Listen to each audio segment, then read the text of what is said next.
school is over, and that means summer camps are in full swing. Now, this morning we're learning about how you can grow your interior design skills with an industry expert. Now, I'm excited to do this interview because I have a love for interior decorating. Just take a look.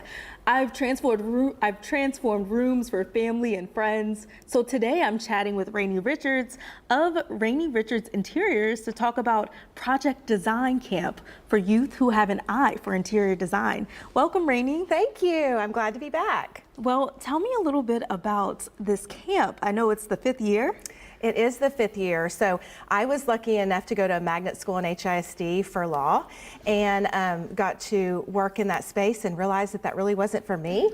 So I decided that part of my give back as an interior designer would be to do a camp for students where they could really see what it's like behind the scenes to do interior design and introduce them to different parts of the industry to see if it's something that they want to pursue. And who's eligible to do this camp? So anyone ages 16 and up who is interested in pursuing a career in interior design. Typically we see students between 16 and 22 to 24 apply for this. So that's who's eligible. So that means I'm a little too old, huh? You can apply. We'll I can see. Apply. Okay. When it comes to the camp itself, Yep. right? Talk a little bit about what a day would look like for those who are coming out. Well, the dates are July 15th to the 21st, and it's from 9:30 to 1. And what we do is we do kind of introductory things that apply to interior design, like space planning, fabric selection. But then we go on a field trip every day. We might go to a countertop fabricator where you can actually see how the stone is fabricated that goes into a house. We're definitely going to do a site visit to a current construction project that we're doing. Our project this year is in River Oaks. It's a really awesome one. And so just all things interior design.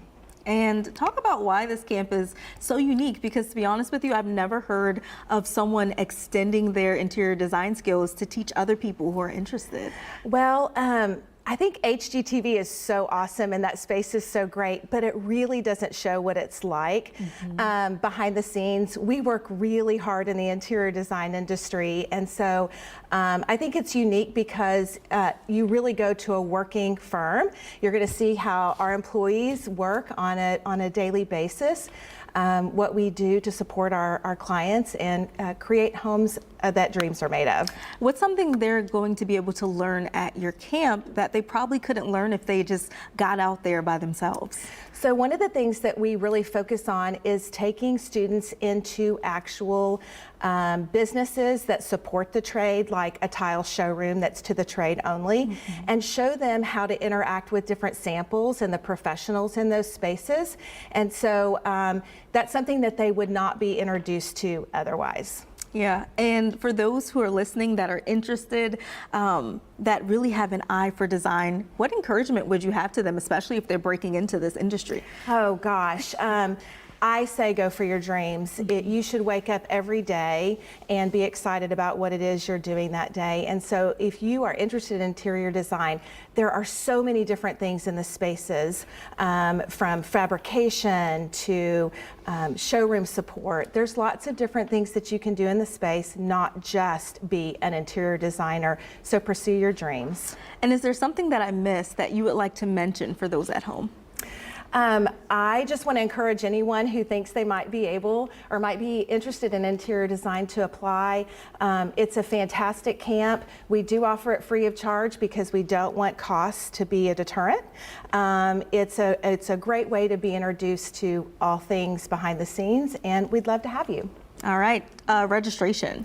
Yes, please email me at PDW, which stands for Project Design Week, at RaineyRichardson.com, and we'll give you a little short application, and we'd love to have you. All right, thank you for joining us. I'm so excited to apply myself. Thank you so much for having me. But stick with us, we'll have more coming up on The Plus after this break.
Welcome back and happy Friday. I wanted to start by showing you the scenes from the Houston Zoo. This is the giraffe exhibit and they're just basking in this nice morning, comfortable time that we're in. Temperature currently 80 degrees, so a bit muggy, a bit warm for 7:19 in the morning.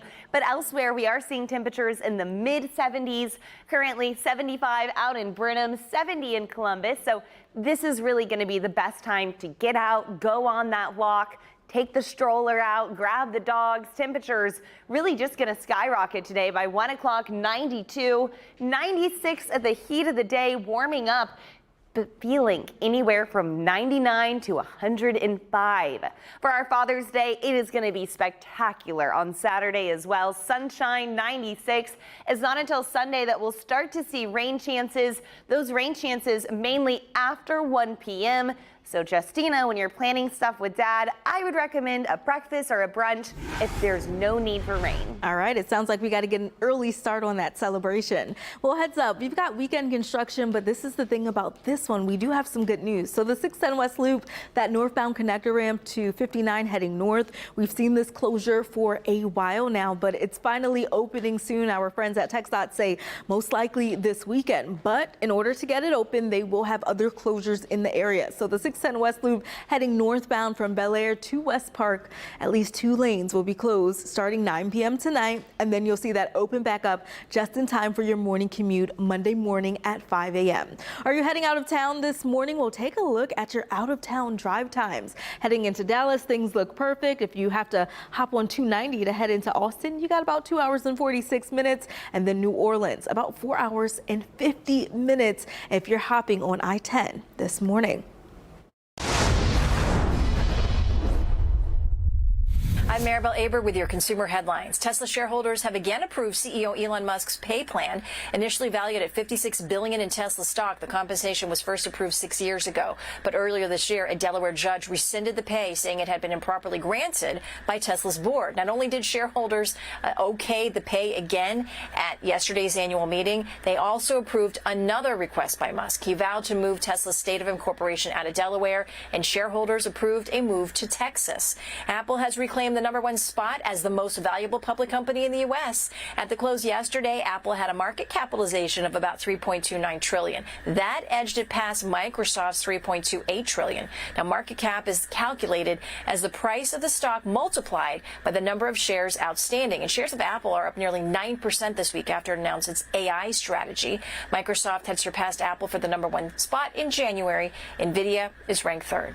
Wells Fargo has fired more than a dozen employees for faking work. This is according to Bloomberg. This came after the bank reviewed claims that the employees were creating the impression of work by making it appear their computer keyboards were active. So items like so-called mouse jigglers are readily available to simulate work and stop a computer from going into sleep mode. All of the Wells Fargo employees were in the bank's wealth and investment management unit. No word on whether those fired were faking work at home or in the office. X is now hiding your likes. You can still see the post you've liked, but others can't. And the author of a post will be able to see who liked it. The social media platform, formerly known as Twitter, says the change was made to better protect users' privacy. And as far as metrics such as the total number of likes for your posts, those will still show up under notifications. I'm Maribel Aber with your consumer headlines on the KPRC 2 Plus live stream.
This is a KPRC2 News update. Good morning, I'm Haley Hernandez. And I'm Amy Davis with this update on the morning's top stories on KPRC2 and the KPRC2 Plus live stream. An inmate who escaped custody is under arrest once more. Arrested at his mother's house, Nigel Thomas Sanders escaped as he was being taken back to the Harris County Jail after a court appearance. When he got away, he tried to carjack a district attorney's office employee, causing her to crash. Deputies say his mom and sister were also taken into custody for helping him hide. HISD has approved a $2.1 billion budget with a 4-5 vote. During public workshops last month, Superintendent Mike Miles laid out the massive deficit the district is facing. The new 24-25 budget will include expansion of the new education system model. And Miles says data suggests the model is improving student proficiency. The district says they also plan to expand pre-K and transform college, career, and military readiness programs. And now here's Caroline with a look at your forecast. Good morning. Hey, it is a beautiful start to this Friday. We've got ample sunshine outside and that beautiful sunshine sticking with us. Temperatures currently in the 70s, 78 here in Houston, 70 in Columbus. Get out now because all of that sparkling sunshine is going to help us warm up really efficiently. High temperatures today warming up into the mid 90s at 3 o'clock here in Houston, 96, but feeling anywhere between 100 and 105 degrees. We're going to be staying sunny and hot through Saturday. Sunday, rain chances move in. Monday through Wednesday next week, we do have a flood threat. Justina. All right, if you're traveling in on the west side, expect to see a very heavy commute just at Hammerly on the Beltway heading northbound. We got a crash blocking at least a right lane. We are making progress with this crash, but do expect to tap your brakes in that area. Right now, your drive times looking pretty slow coming in from the north side. So Kingwood, the Woodland, slow commutes at about 34 minutes. If you're coming in from Katy, 32 minutes in on I-10 and Sugar Land. You got a 35-minute commute in on the Southwest Freeway. Thanks, Justina. There's still a lot ahead today. We are just a few days away from Father's Day. Yep, coming up at 7:30, an expert is joining us with some budget-friendly gifts for Dad that'll be sure to impress him on his special day. If you're watching us on TV right now, switch over to the KPRC2 Plus live stream for more local news coming up next. And if you're on the go, you can still take us with you by downloading the free KPRC2 Plus app.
Welcome back to KPRC 2 Plus. Now it's 7. We're taking a look now at the skies from our Empower Pharmacy cameras facing uptown.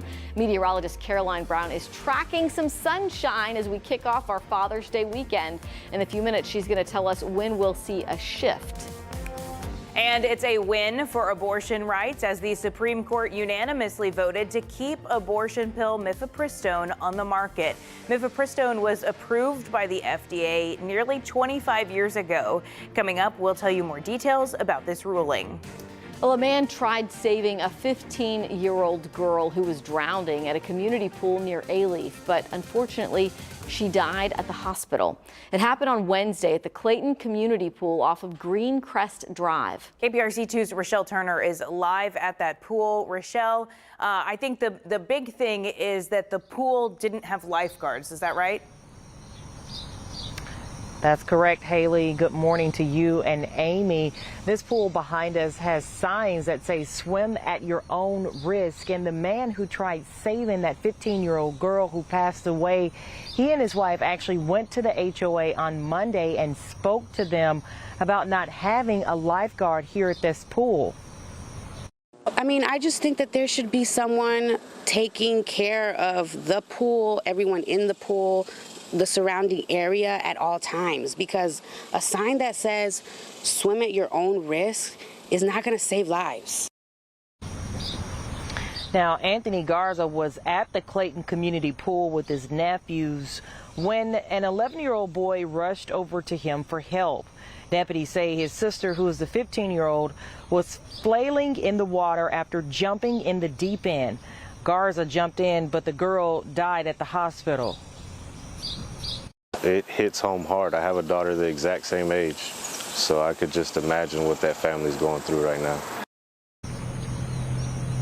Just really tough time for that family. Now, according to Harris County Public Health, lifeguard rules are put in place by the state, and this pool behind us is considered a Class C pool, meaning that it's not required to have a lifeguard on duty. Instead, residents will have to use like a key card or pass. And this morning, we're learning that that little girl did not live in this community, but we're still working to learn who she was. We've also reached back out to the HOA to see if they plan on changing any of the rules when it comes to people visiting this pool, or if they have any plans to bring any lifeguards here this summer. Reporting live near Alief, I'm Rochelle Turner, KPRC 2 News. All right, tragic news. Thank you, Rochelle.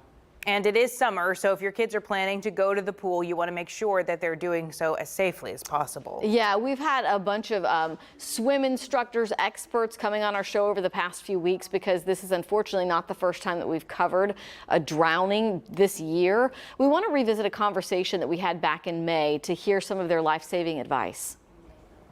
A toddler drowned in an apartment complex swimming pool, was with his family when that happened. So can you talk a little bit about, I mean, these sorts of classes and lessons are not always available to everybody. I mean, is that why we see it more in lower socioeconomic? So unfortunately, drowning is the leading cause of death in children under 4.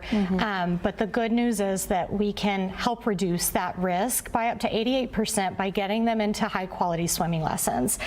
So it's really important from a very young age that we teach them what to do with their bodies when they get into the water. We want them to be comfortable being on their back, because then they can breathe, they can call for help, and they can stay there without exhausting their muscles until help can arrive. So that's what our lessons primarily focus on.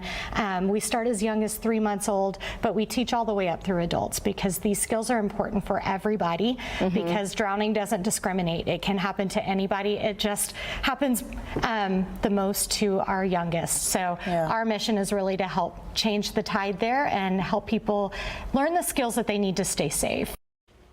Oh, those ladies were with the British Swim School here in the Houston area. We had them on in May, and you can rewatch that full interview on our website, click2houston.com. Justina, how are the roads looking?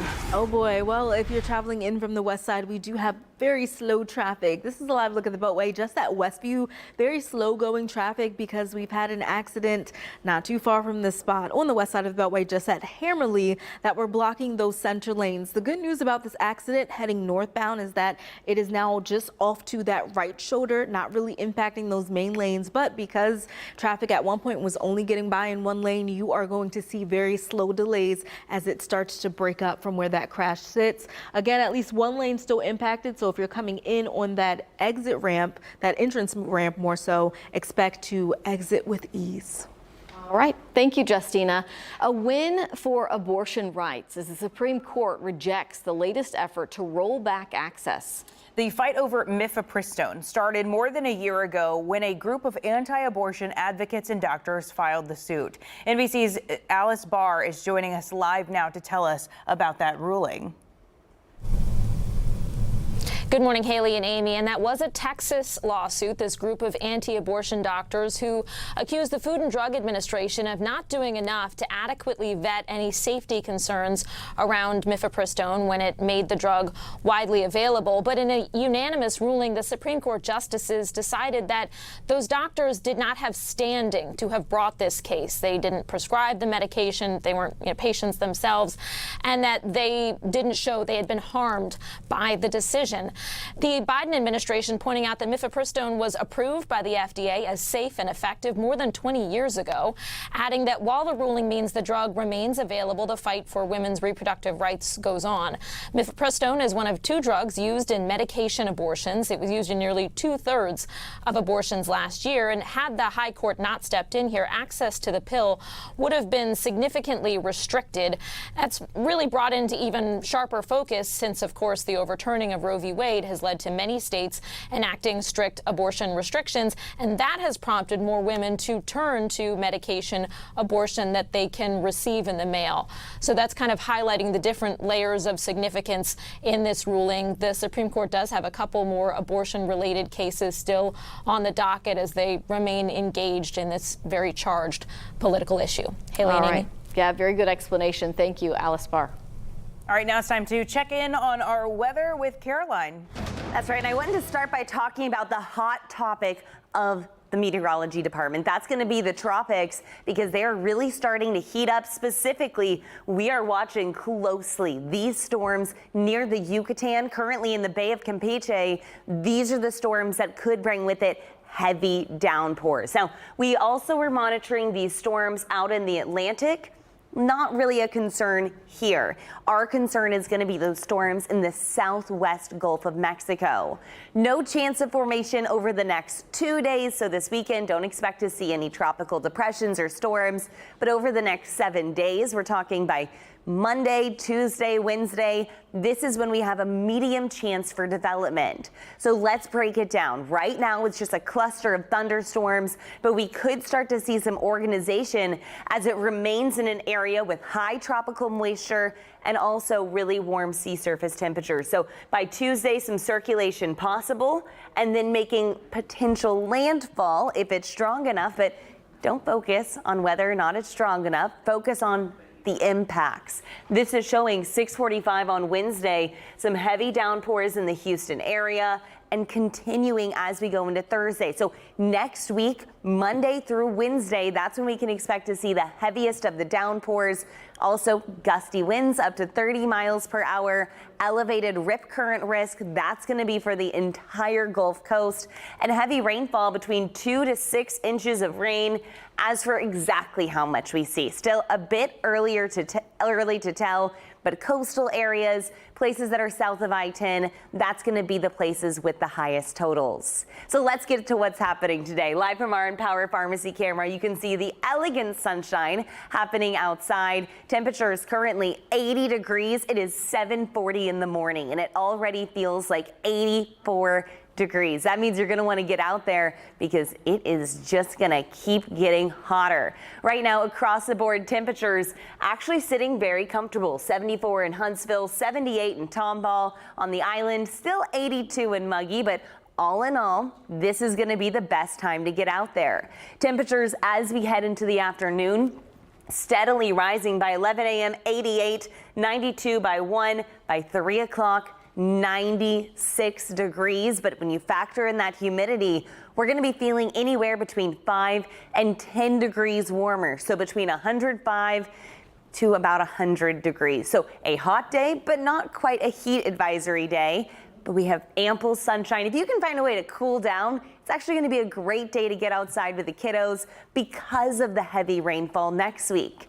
Both today and tomorrow, if you can find yourself with a pool, a splash pad, a sprinkler system, anything to cool down, it'll be great because it's hot, humid. But then on Sunday, we'll start to see an increase in cloud cover, and then we'll see rain chances move in. That's going to be in the evening. And then after the rain chances move in the afternoon on Father's Day, that'll be staying with us for the upcoming week. Haley. Yeah, so speaking of Father's Day, this Sunday, have you gotten that special father figure in your life yet? A gift, because it's not too late. Coming up, we're going to show you how you can score a gift for dad on a budget and how to impress the dads who are sports fans.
Welcome back. Sunday is Father's Day. Wait, what?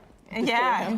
I know, right? I know. I'm You've kidding. got a gift to buy. A lot of people probably agree that planning Mother's Day is easier than Father's Day. I mean, what do you get them? Do we go for brunch? No. I mean, that's for moms. That's easy. Yeah. Do you host brunch at home? No. Yeah, we're trying to make the planning process easier. So this morning we're talking with Ariel Vargas, the CEO of Eris Designs. Good morning. Good morning. Yeah, Thank you welcome for back having this me. morning. Yes, we always love all of your ideas. Yes. And so we need Father's Day gift ideas. I mean, here it is Friday. We need it by Sunday. You make this look so nice.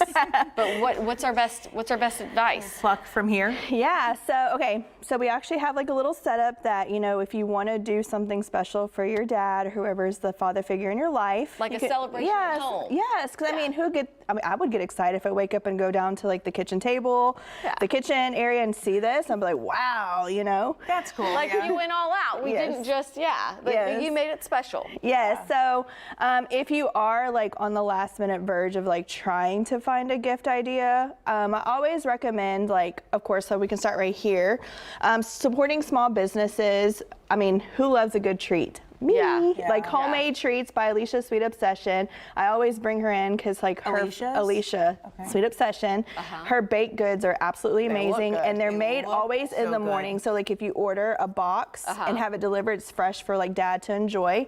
But I always say like include like a little gift card. So then like if they can go, well that one fell, but you know, they can go and pick out what they want to get, at shopping, kind of like the middle part right here. That's a way to fancy up the gift card. Yes. Yeah. I like that. Yes, and surprisingly, so I have a friend. She is big on give your flowers to people while they're still here.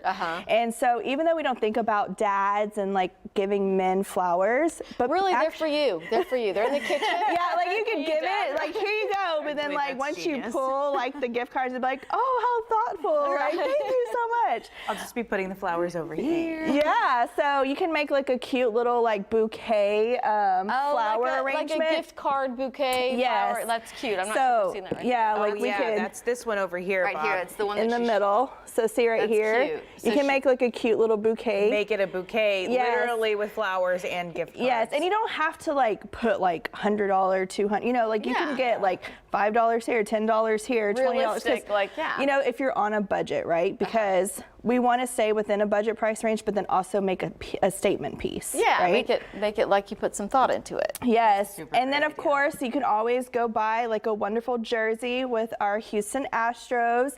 You can't go wrong with Yeti or Stanley Cups. With Houston Heat, I know that like I see a lot of people. So of course Houston Astros, but like if you have kids and family that are out like hunting or playing golf or playing baseball, watching your family, you want to have something cool to drink, and of course when winter comes you have something warm to drink. So I always say like get a statement piece and then a small little gift card. Yeah, that's a great idea. You know what I saw the other day on my Facebook feed that I was like, oh yeah, and I even clicked on it, like a charcuterie board. Yes. But this was not from a local company, so it's like I don't want it's like all come in plastic and like they're shipping it, mailing it. But I thought like something that would go well with like your decorations, and it could just sit on the kitchen counter. Yeah, that's kind of like what we have spread out, like with the homemade cookies and stuff like that with Alicia's.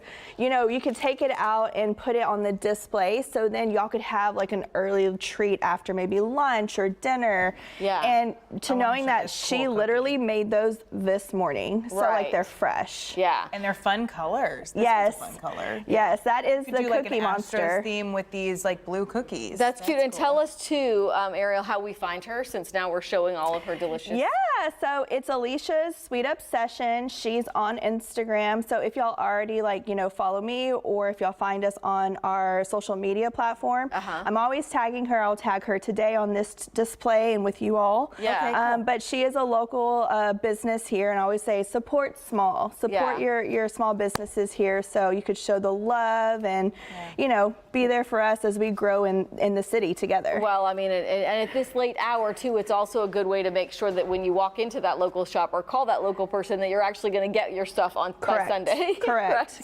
And then do you get these cute little decorations? Did you go to Party City?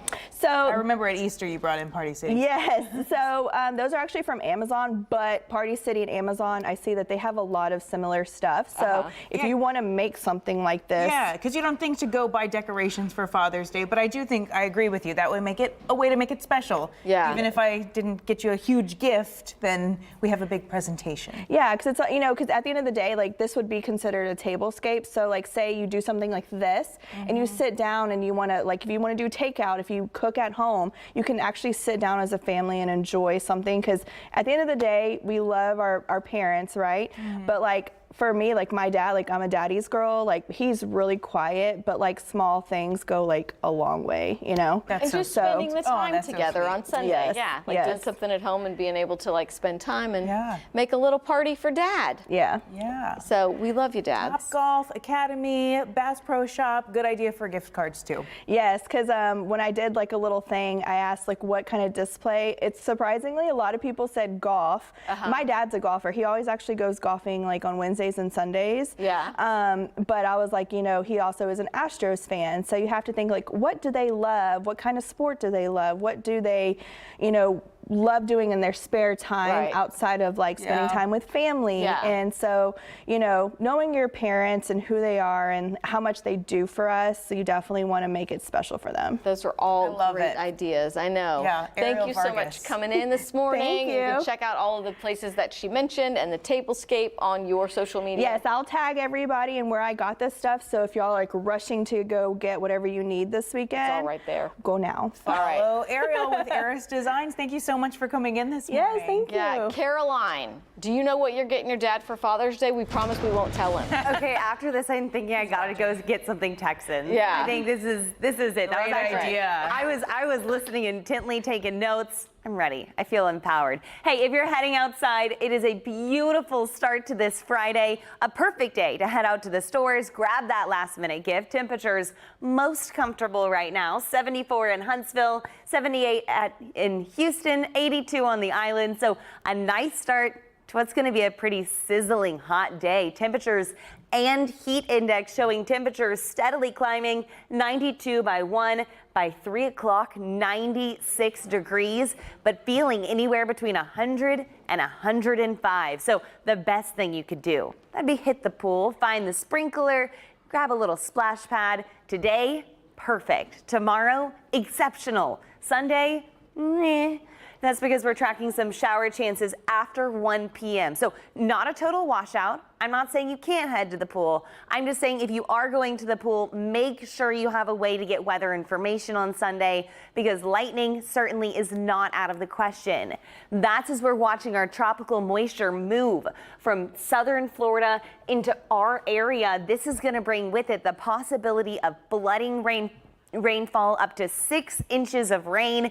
This is something we're going to be monitoring very close. You can see today, which happy Flag Day, by the way, and tomorrow staying dry with temperatures in the mid-90s. Starting Sunday afternoon, rain chances will increase and then storms possible, really going to be likely Monday through Wednesday. Starting Thursday, we may begin to dry out, but it's still just a bit too far out to tell. For now, we just need to bask and enjoy our beautiful weekend. Good morning, Justina. Good morning. Well, if you are heading out this weekend, do be aware, of course, we've got road construction, but this particular closure we've seen for a little bit now. So the 610 West Loop, that northbound connector ramp to 59 heading north, it's been closed for a while, but it is opening soon. Our friends over at TxDOT say that it could open as soon as this weekend. So in order to prepare, there will be other closures in place, kind of gearing up for it. The 610 West Loop heading northbound from Bel Air Boulevard to West Park, at least 2 lanes will be closed starting tonight at 9 p.m. and then you'll see that open back up on Monday morning, just in time for your morning commute. Take a look at your out-of-town drive times if you're heading to Dallas, New Orleans, Galveston, or even San Antonio. We are in the green, especially if you head out right now.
This is a KPRC 2 News update.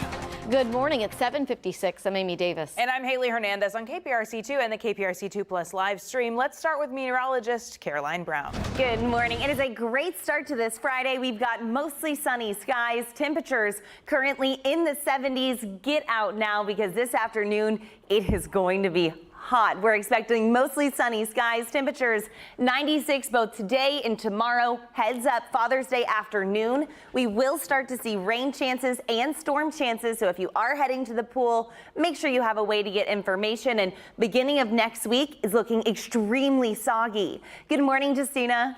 Good morning. It's been a busy morning, especially when it comes to your commute on the west side of the Beltway, just at the West Park Tollway. We do have a crash on those right lanes. You can't really see it here, but you can see traffic is at a standstill heading in those northbound lanes. So do cruise with composure if you can. When it comes to your drive times this morning, we are in the yellow across the board, looking a lot like a Friday morning. So coming in from the Woodlands, 39 minutes, Katy 38. And if you're coming in from League City, expect to see stop and go traffic on the Gulf Freeway closer to that South Loop.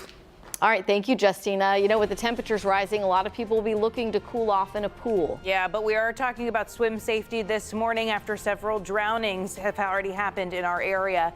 Next on KPRC2 Plus now at 8, the YMCA is going to join us to discuss their low-cost swim lessons.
Good Friday morning. Welcome into the 8 o'clock hour of KPRC 2 Plus. Now we are following developing news. The inmate who prompted a massive manhunt in Houston has been captured. We have a crew outside Harris County Jail. We also have a crew in the area where that inmate was brought back into custody. The inmate identified as Nigel Thomas Sanders escaped at around 3 o'clock yesterday afternoon. He managed to get away from custody. Deputies were tipped off about his location and then captured him this morning. Our TJ Parker is following this story for us very closely. We'll be checking in with TJ He'll tell us why why the inmate's mother and sister are now also in custody. And a tragic story out of Alief. The family is mourning the loss of a 15-year-old girl who drowned at this pool, the Clayton Community Pool. Our reporter Rochelle Turner is following this story for us. We'll be checking in with her coming up. Rochelle will tell us what neighbors are saying about the incident. Good morning. Thank you so much for joining us. I'm Zach Lajoie. We have a lot of news to get to this hour, but we're starting with the arrest of a Fort Bend County candidate running for the Precinct 3 seat. Terrell Patel is facing a charge of online impersonation and a charge of misrepresentation of identity. KPRC2 investigative reporter Mario Diaz is joining us live to break down this case for us. Mario, good morning. Good morning to you, Zach. This is quite the case. I'm telling you, I have covered a lot of political races, and I've uncovered a lot of interesting details surrounding certain individuals. But this one, Zach, it's right up there. Yeah, talk to us about what we know about Patel so far. Well, I will tell you that Patel in Fort Bend County was viewed by many people as a rising star within the Democratic community. He was the first chief of staff for the county judge, KP George. But then he also went to work for the Biden administration, shortly after landing with George, and got obviously more experience in Washington, D.C. He did have some political chops before he worked with George. But then after getting his law degree and working in the Biden administration, he decided to come back to what is home for him, Fort Bend County, and run for a coveted position on the county commission against a long-time incumbent Republican in Andy Myers, someone who's been in office for more than 25 years. And by all accounts, many people thought that this was a seat that was going to finally be taken over by another side, until you had this situation develop here just a few days ago, in which Patel was arrested for online impersonation in the state of Texas as well. And that's a third-degree felony, as well as a misrepresentation of identity, which is a misdemeanor. However, multiple experts that I've spoken to yesterday on the Democratic side, people who know him, not only here in Houston, Zach, but statewide, were completely shocked by the charges in which Patel, who is 30 years old, is now facing. Yeah, I want to ask you, Mario, what tipped investigators off? And when we're talking about his behavior online, whether that be on websites or social media accounts, what was he using and what type of content was he posting on the web? Let me kind of run you through the process of what we were dealing with yesterday, because the question you're asking is exactly what I was trying to track down for most of the day, right? And when you have situations like this, you'd expect that somebody would want to weigh in and talk about it, Zach. You and I have both been there before. However, what we had yesterday was complete radio silence from both sides in this situation. It wasn't until after our 6 o'clock newscast, around 6:35 last night, and after pushing to get the arrest report, as well as the facts surrounding the details, according to investigators and prosecutors, that I was able to see this entire breakdown as to what took place. And by all accounts, it appears that what happened here was Patel went to social media. He created fake online accounts, according to investigators, one in particular. And what they started doing, the complaint party in this situation, the party that was complaining about this, started realizing that this wasn't matching up, that this person was saying things that didn't quite add up, and then they saw it over here, and then they saw it in one of the press releases for Patel. They started investigating and realized this person doesn't exist, and they were attacking various candidates, and at the same time supporting candidates. It was kind of a mixed message there. But you cannot do that in the state of Texas, according to the Texas statute. And that's what investigators zeroed in on. And let me clarify, Zach. You know, part of the challenges with this investigation, in terms of us obtaining this information and understanding the process as to what's going on here, because it was a significant arrest, is that the Texas Rangers were involved. So this wasn't just the district attorney's office for Fort Bend County. It was also the Texas Rangers. And what Democratic operatives told me yesterday what was intriguing about this is that you have to remember the district attorney in Fort Bend County also is a Democrat.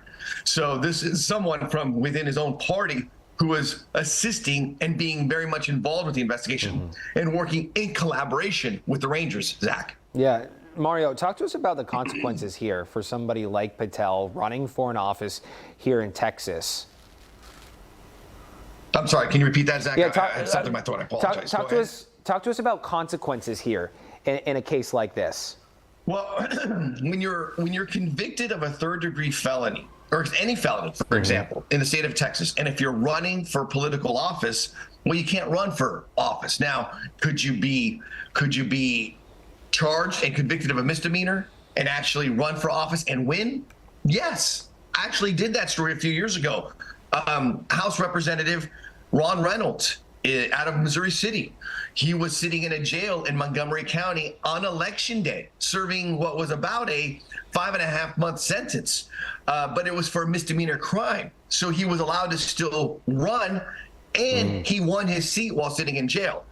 The charges against Patel, which are a felony, does not allow him, if convicted, to serve in office. Now, keep this in mind, Zach.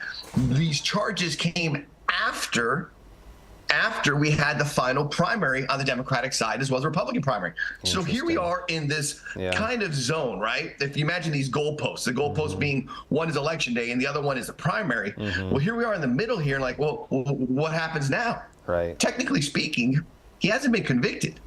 So Patel can continue to run for the office that he's been campaigning for under these charges. If he were to win and then he gets convicted, well, then he has to step down from office. Now, what were to happen if he were to say, you know what, I need to step away, I need to fight this? Well, the Democratic Party, according to experts, election experts that I spoke to in the state of Texas, said that you cannot put in a new candidate. It has to be a write-in candidate at that point. There are only certain criteria, Zach, that allow for a candidate to be replaced in what is called an eligible manner. That is, for example, if a candidate were to die, or if they were to suffer a catastrophic illness or injury that leaves them in a state in which they cannot really move forward, or if they are convicted. Lastly, there's one other option. The candidate can just say, hey, listen, I moved out of the district. And in some cases, that could bring in a new candidate. But in this case, Zach, because where we're at, there has to be a write-in candidate if Patel were to step down. Keep in mind, I was talking to some people, and they said this isn't just about his political career. He's also a lawyer now. So after going to law school and putting in all those years, if you're convicted of a felony, you lose your license. If you're convicted overall, I believe, you lose your license, which has happened in the past. Okay, this is all just so very interesting, fascinating. You've done a wonderful job, Mario, breaking it all down for us. Great perspective. Zach, I got to tell you something. This was a challenge. Yeah, I mean, it really was, even for someone like myself who understands this and trying to really explain what's going on. We're going to have more on this, it appears, later on today, because we got all of this information that came in, but the people I spoke to said, boy, this is a really obscure law.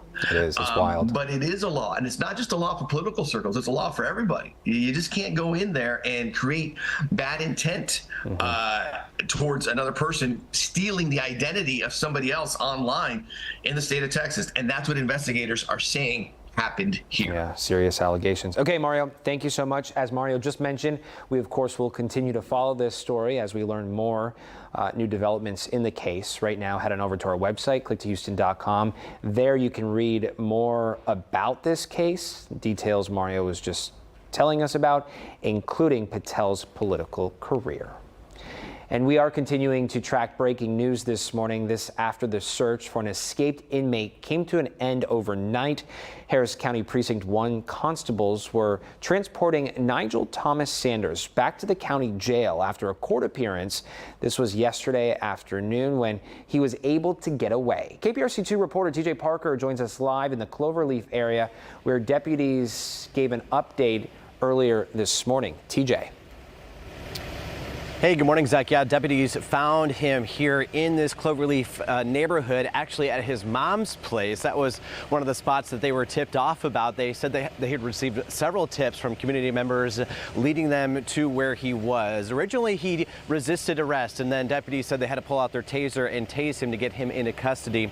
Also, they arrested the mom as well as the sister, the suspect's mom and sister, because they say that they were helping him hide. Let's take it back, though, to the scene yesterday when he did escape. Deputies were taking him back to jail after a court appearance around 3:30 on Thursday. That's when deputies tell us that Sanders got away. When he got outside the courthouse, he carjacked a female Harris County DA's employee at knife point, causing her to immediately crash her car. He then got out, took off, and jumped into the Buffalo Bayou, which was nearby. Now, Sanders is no stranger to law enforcement. In fact, we have done stories on him in the past. He was in jail for 4 charges, but now he has some additional charges, as you can imagine, Zach. Now he is charged with aggravated robbery for holding that employee at knife point and carjacking her, as well as escape for obviously leaving the jail while he's being transported back to the jail yesterday. Of course, you can also imagine, Zach, that there's going to be an internal investigation as to how he escaped. Zach, we'll send it back to you. As to what happened, yeah, scary situation for so many. TJ Parker live for us this morning. TJ, thank you. We now want to go to our cameras outside the White House. It is 8:12 on our Friday morning here in the Central Time Zone. Over on the Eastern Coast, it is 9:12. Yesterday, we told you the president isn't home because he is in Italy for the G7 summit. Leaders from Canada, France, Germany, Italy, Japan, the UK, and of course here the US. They're all meeting for day 2 of that summit. Today, the focus will be on migration. Tomorrow is the final day of the G7 summit. We'll have updates for you throughout the day right here on KPRC2. We're back in just a moment.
Welcome back. I wanted to start by talking about the tropics because this has been a hot topic and it's really starting to heat up, especially if you look in the southwest portion of the Gulf of Mexico, the Bay of Campeche. This is where we have medium chance for development.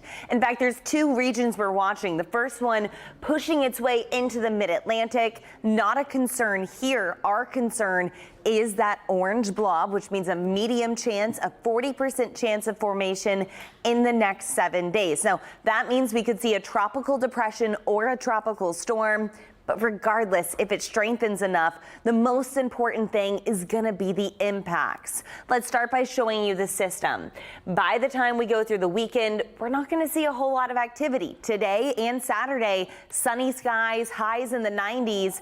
It's not until Sunday afternoon we'll start to see rain chances. And by Tuesday evening, a broad circulation is possible. I think we wouldn't see any named system until Wednesday as this system pushes its way towards Mexico, bringing with it heavy downpours to southeast Texas and especially the further south you go. Now, I do want to say one positive is that eastern Mexico does have a pretty severe drought, so this can be a good drought buster for them. But here, we are not in a drought. We are not needing the rainfall, and forecast rainfall accumulations 2 to 6 inches of rain possible.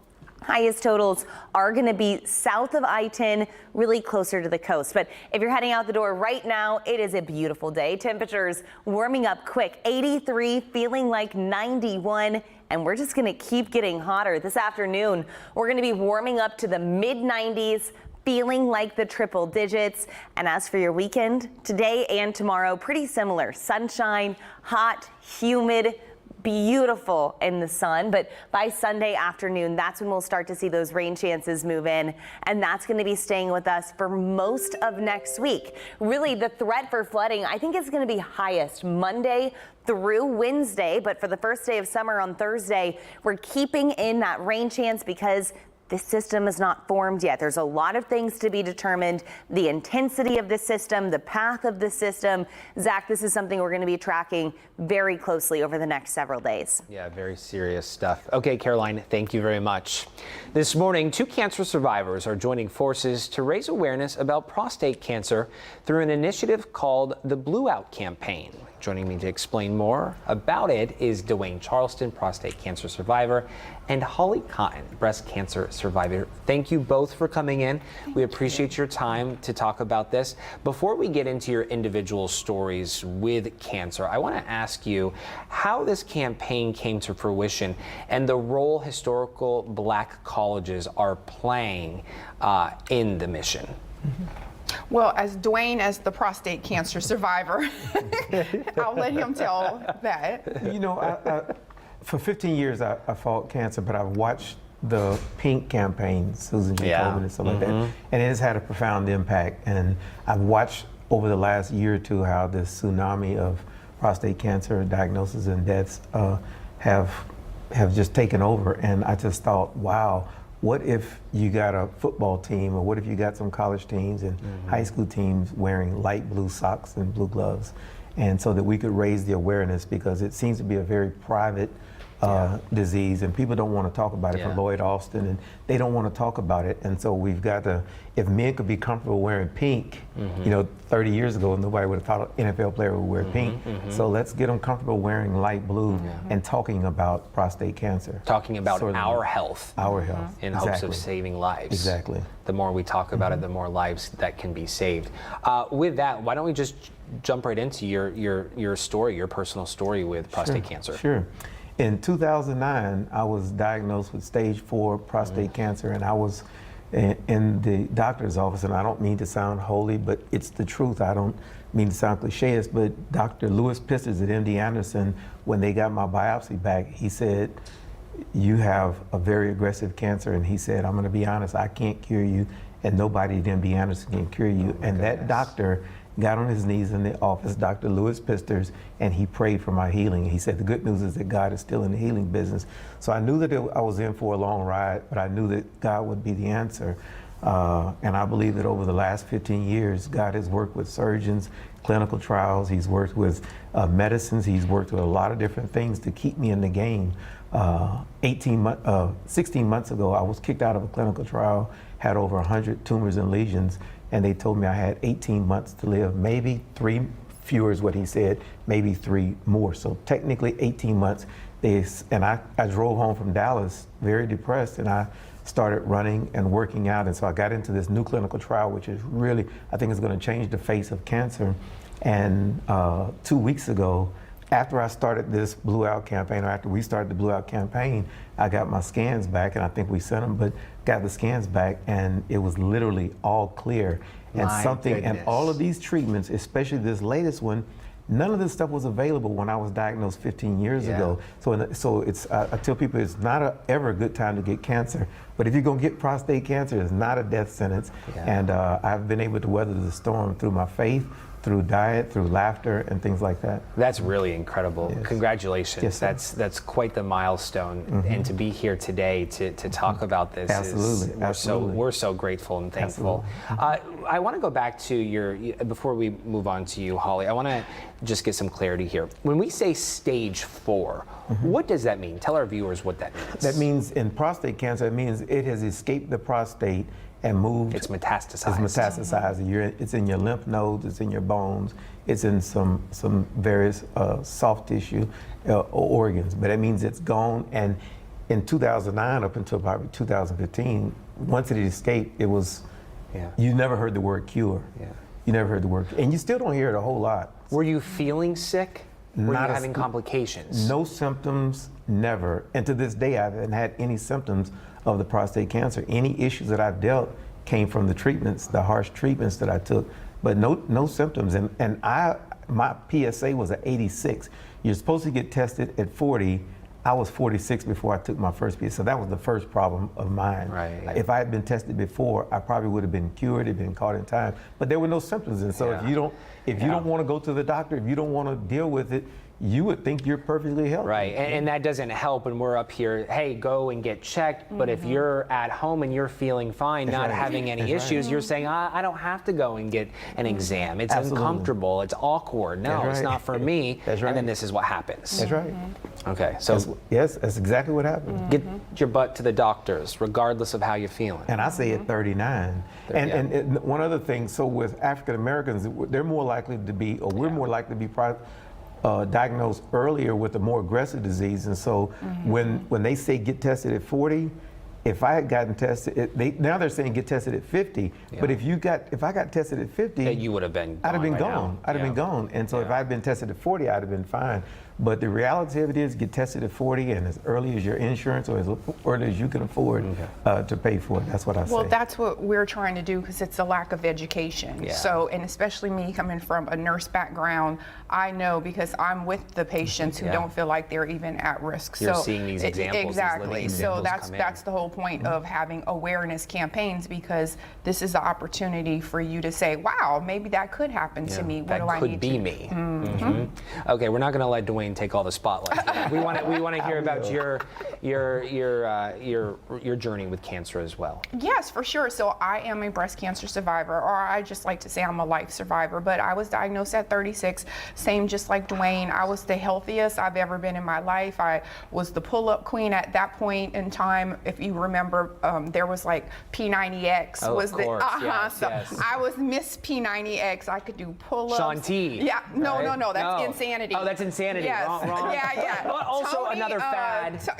I was the Insanity queen. I did Insanity every day. I was like super lean, super fit, everything. Didn't think anything of it. And I just remember 36 getting out of the shower, and I did like this in my armpit, and I felt a nodule. And me as a nurse, I was like, oh gosh, I have cancer. Like, I just automatically diagnosed myself. And 12 days later, I got the call, you have cancer. And it was actually in October, Breast Cancer Awareness Month. And I was like, wow. So every year, whenever I celebrate my cancerversary, it's 12 years now, and I'm like, wow, here we go, and here's the reason why you should do it and why you need to go get tested, because I didn't even know as well. So fortunately for me, was the area sore? No, nothing. I didn't even know. The only reason why I felt it is because I have a mole right in my armpit area, and I literally, like, if you ever do, I did like that, and I felt it underneath my fingers, and I was like, man, that feels like a bump. And then that's when I got my first mammogram at 36 because they were like, you know, let's go see if there's something there. If it's a mass, are you making it up? You know, do you think it's something? And then from the 1st to the 12th, I did mammogram, ultrasound, biopsy, and then diagnosis. Wow. 12 days. How has these diagnoses, what have they done to you? What do they mean to you? Where are you today compared to where you were then? You were talking about at the time you were in the best physical shape of your life. You had no illness. You weren't feeling sick. Talk to us about this journey and what it's done to you. So I'll say this, that going through something like that where death could be a possibility because you never know what your outcome is. You just know you hear cancer, and cancer has just a negative connotation. You think cancer means death. So I know for me, initially I went through anger. Why is this happening to me? I am in the best shape of my life. I shouldn't have this. I've never smoked a cigarette. I do all of these things. A little bitter.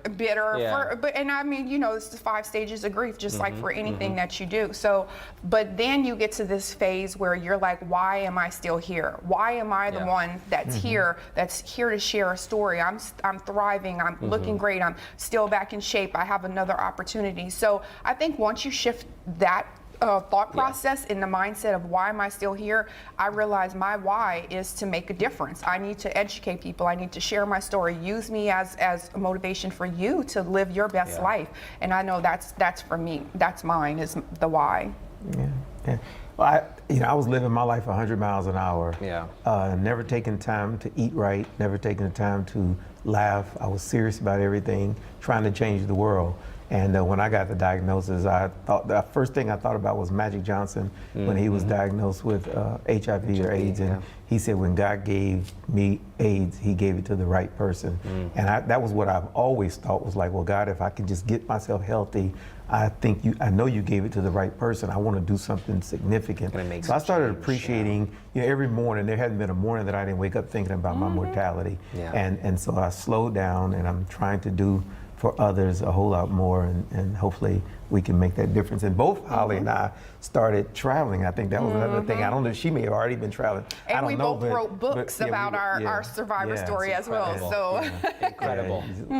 Well, we so much appreciate you coming on. For more information, we're going to put a link inside this article on our website, clicktohouston.com. Dwayne, Holly, we thank you so much for spending your morning with us this Friday morning. Thank you. All right.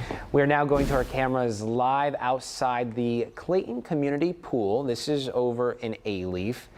New concerns this morning. This is where that 15-year-old girl drowned earlier this week. The facility doesn't have a lifeguard on duty. So coming up, we'll be checking in with our reporter Rochelle Turner, who's out there for us this morning.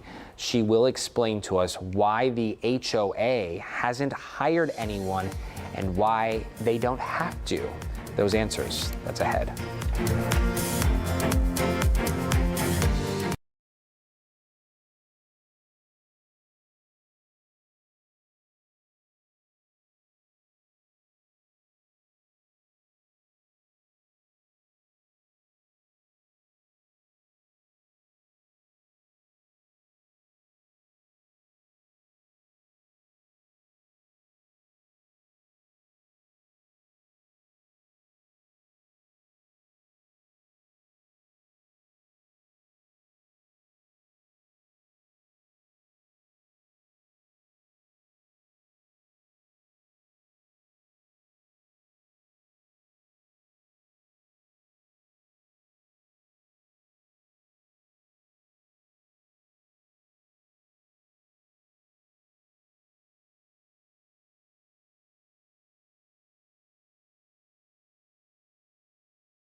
8:30 on the dot. Welcome back. A 15-year-old girl drowned in a community pool near Alief. It happened on Wednesday at the Clayton Community Pool off Greencrest Drive. KPRC2 reporter Rochelle Turner is joining us live from that pool. Rochelle, this is such tragic news. It is, Zach. Good morning to you. That 15-year-old girl was here at this pool with her 11-year-old brother. You can see the pool signs on this gate right here. They have been closed from the Harris County Public Health, and it's going to be closed until they try to figure out exactly if they can get some lifeguards out here in this area. And that's something that the HOA, we tried to get answers from them yesterday. We haven't heard back yesterday, but many residents are concerned because they want to see a lifeguard in this community to prevent this from happening to anybody else. And I want to show you some video.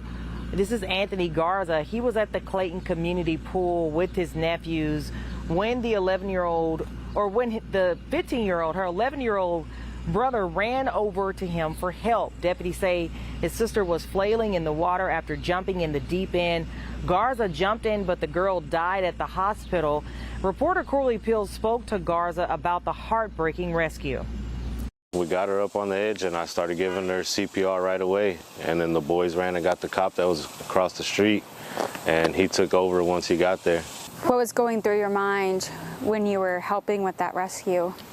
It was terrifying. I just thought about what can I do to help this little girl. It hits home hard. I have a daughter the exact same age, so I could just imagine what that family's going through right now. Now, Harris County Public Health says the lifeguard policy is set forth by the state. Clayton Community Pool is considered a Class C pool, meaning that there's no lifeguards required and guests must need like a key card or a pass to get inside. Again, it is closed this morning. We have reached back out to the HOA. We're hoping to hear back from them in the next few minutes about if they have any plans to bring lifeguards to the pool during the summertime when we know that kids are going to be out of school, parents are away from work, and people may be coming up here to swim. But it's just a very unfortunate situation that someone had to lose their life. Reporting live near Alief, I'm Rochelle Turner, KPRC2 News. Yeah, it's absolutely heartbreaking. Rochelle, thank you. It's tragedies like this that remind us why water safety programs and swimming lessons are vital. YMCA is one of many organizations that offer swimming lessons to people of all ages. Karina Weiss, Senior Director with YMCA Cypress Creek, is joining us now to talk more about its programs. Good morning. Thank you so much for your time this morning. Good morning. The number of drowning incidents, Karina, that we've covered since Memorial Day of this year it's so alarming. And we just heard, the tragedy continues, and we're trying to, arm people with knowledge and ability to be able to swim. Talk to us about your effort and what that looks like. Yeah, so at the YMCA, we have many different opportunities to get involved into swim lessons. The biggest thing that we have going around right now is our SAW initiative. It's our Safety Around Water program, and it's throughout the entire Greater Houston area. So you can get information by emailing safetyaroundwater@ymcahouston.org, and we'll get you a location near you that's offering the program. It's completely free for all ages.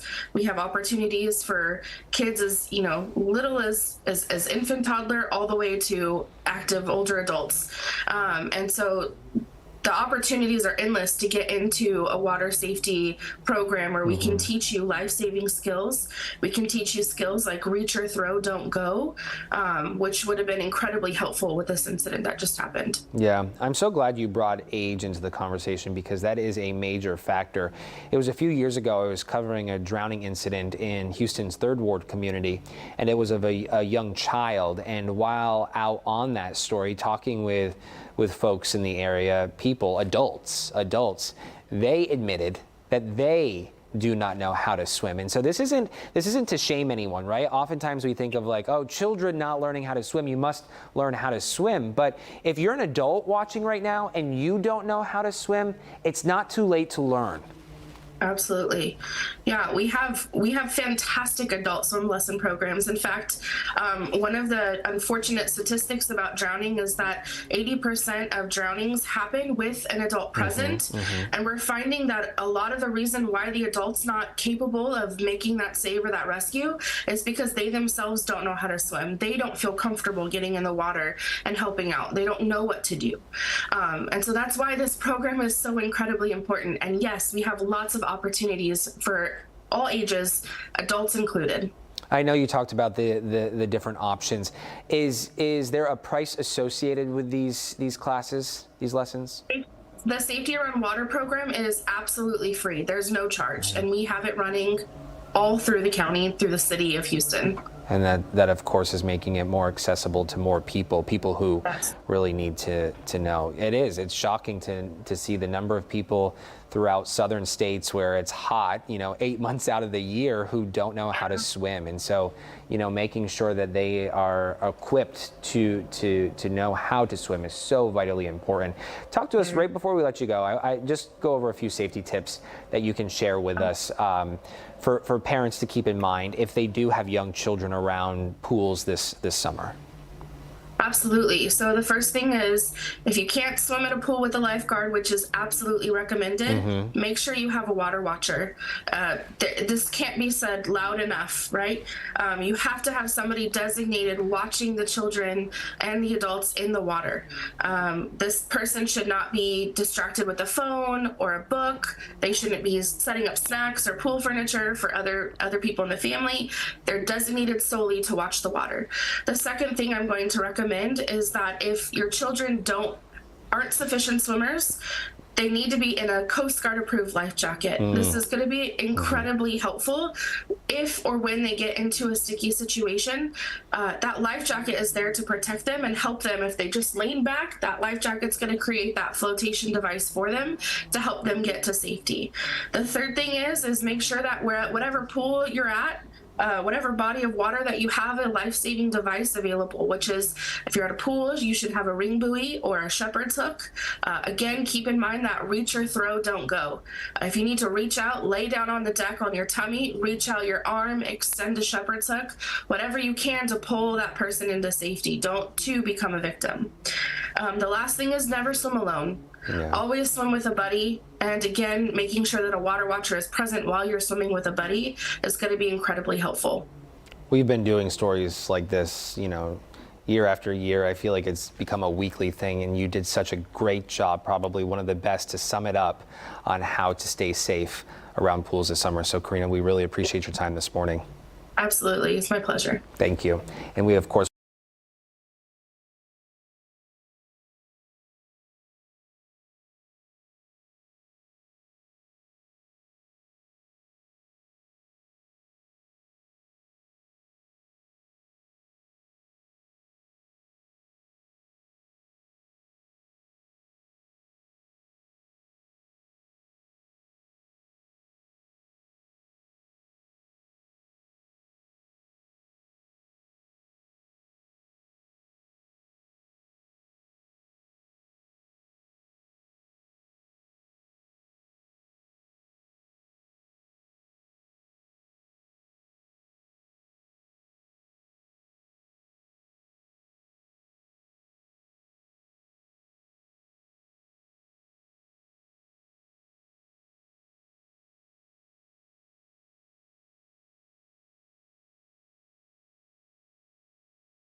840, welcome back. A favorite way to beat the heat is by splashing into the water. Houston pools are paramount to our communities and the summer.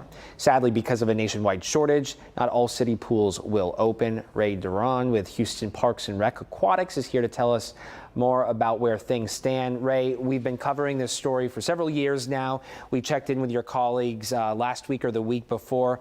What's the latest? Are we still dealing with a shortage? Yes, the shortage is nationwide.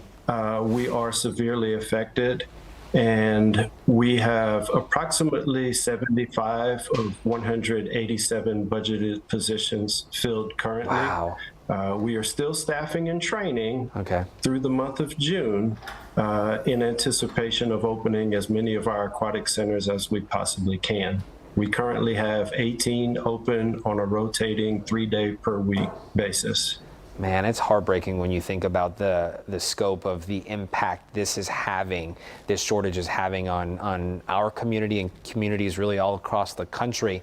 For people watching right now who are like, hey, you know what, I need to get a summer job, is it too late for them to apply and get the ball going here, rolling? We are currently conducting swim evaluations of interested applicants, again, throughout the month of June, and we are conducting lifeguard training courses on weekends through the month of June. Interested applicants can contact us at 832-395-7129 to schedule a swim evaluation. They can also reach out to us at houstonparks.org. Click on the swimming link. Ray, I was a lifeguard several years throughout high school and college, and I can tell you it was one of my favorite jobs I've ever had. It was really a rewarding job. And one thing I didn't have back then is something that y'all are doing for your lifeguards now, and that is offering them incentives. Really quick before I let you go, I know we're almost out of time. Talk to us about the incentive for lifeguards. Sure. We offer a $250 incentive after the first 2 weeks of employment. And if the lifeguards remain with us through the end of our summer swim season, Labor Day weekend, we offer an additional $250 incentive on top of their regular pay. Okay, all good stuff. Ray, thank you so much for your time this morning. We appreciate it. It is 8:43. We'll be right back.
8:45, welcome back. Texans fans know him as a 4-time Pro Bowler and the guy with arguably the most important job on game day, protect C.J. Stroud. But Laremy Tunsil's work off the field is just as important. This week, he launched a charitable foundation to give back to the Houston community. And this morning, we're honored to have his brother, Alex Weber, who's helping get the project off the ground, in Studio A with us this morning. Thank you so much for your time, starting your Friday morning with us. Talk to us about this new initiative that you guys launched this week. So everything is basically based off Divine Tree. Divine Tree is a creative umbrella that me and my brothers created, La Lusani, Laremy Tunsil, and La Lusani's brother, Hermes. We created an initiative to allow everybody to basically live out their dream and live out their goals under one umbrella. And so the initiative we created over this past few years, it's kind of like it's been rooted in the ground and now it's beginning to sprout. So over the past weekend, we did a lot of events, philanthropy events, of course. One being a kids camp on Sunday. We brought out 125 kids, and we brought them to the Houston Texans practice facility. I bet they went wild. They were having a ball, man. Yeah. And you know, it's just giving them that extra push to allow them to see that you can be whatever you want to be. Yeah. And you have people here to encourage that, to help encourage you to be whatever you want to be. And it was a good time. The kids had a ball, being around LT, and another event we had was with the single mothers, where we took them to Lululemon, let them shop, and we took them to do yoga. They did yoga, and we did a brunch with them.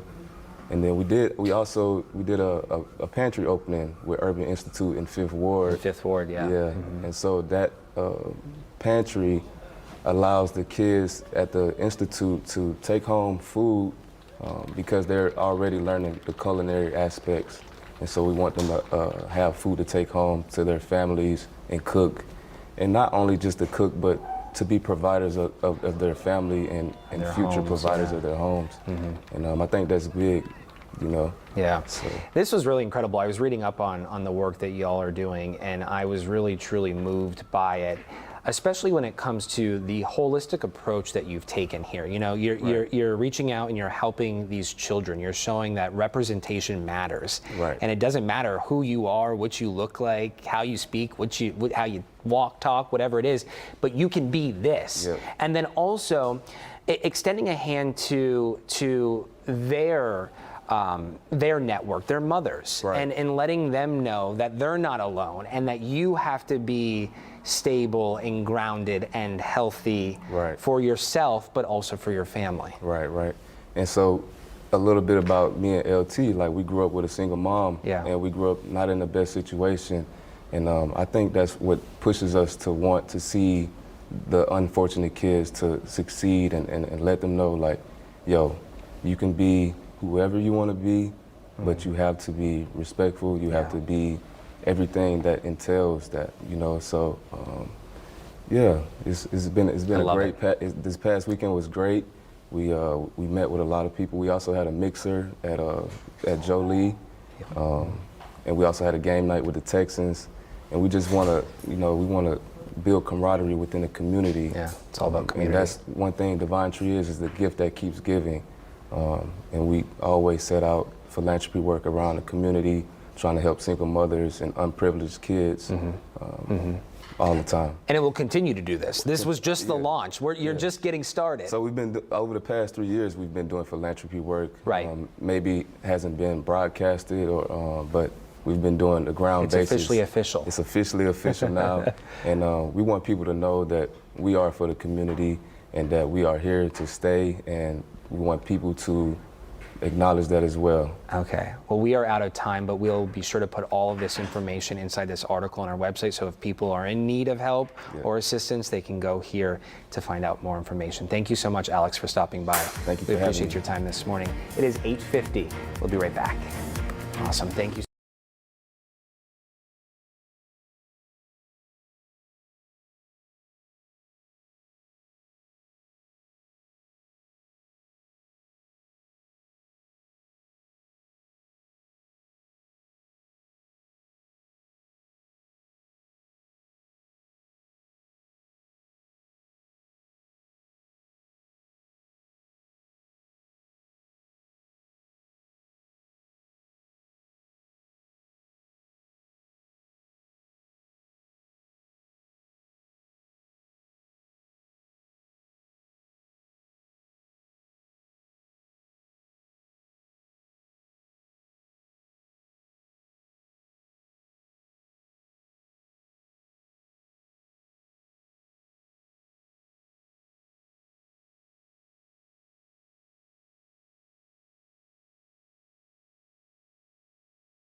8:52, welcome back. This morning is flying on by.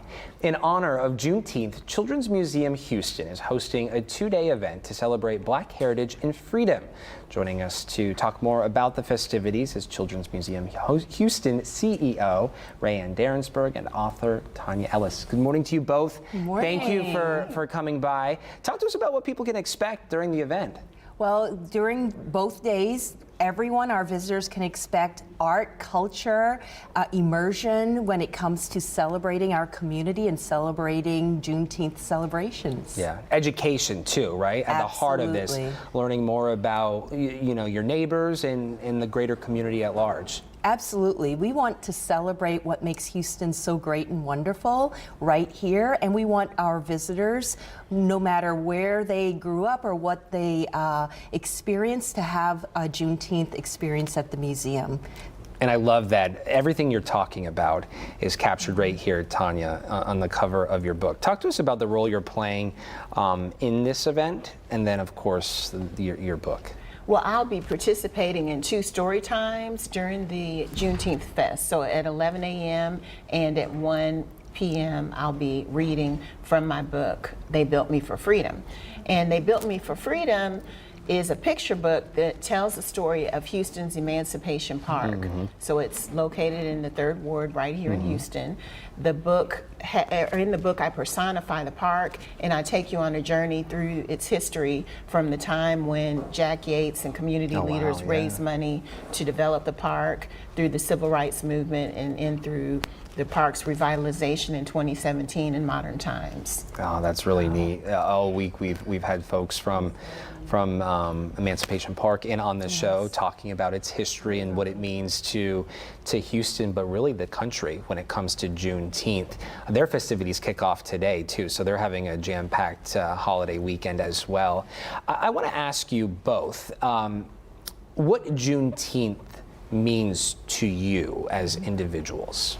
For me, it really means an opportunity for us to acknowledge, to share stories, to really understand our history. And when you understand your history, you can share it and it can continue and you don't forget. Yeah.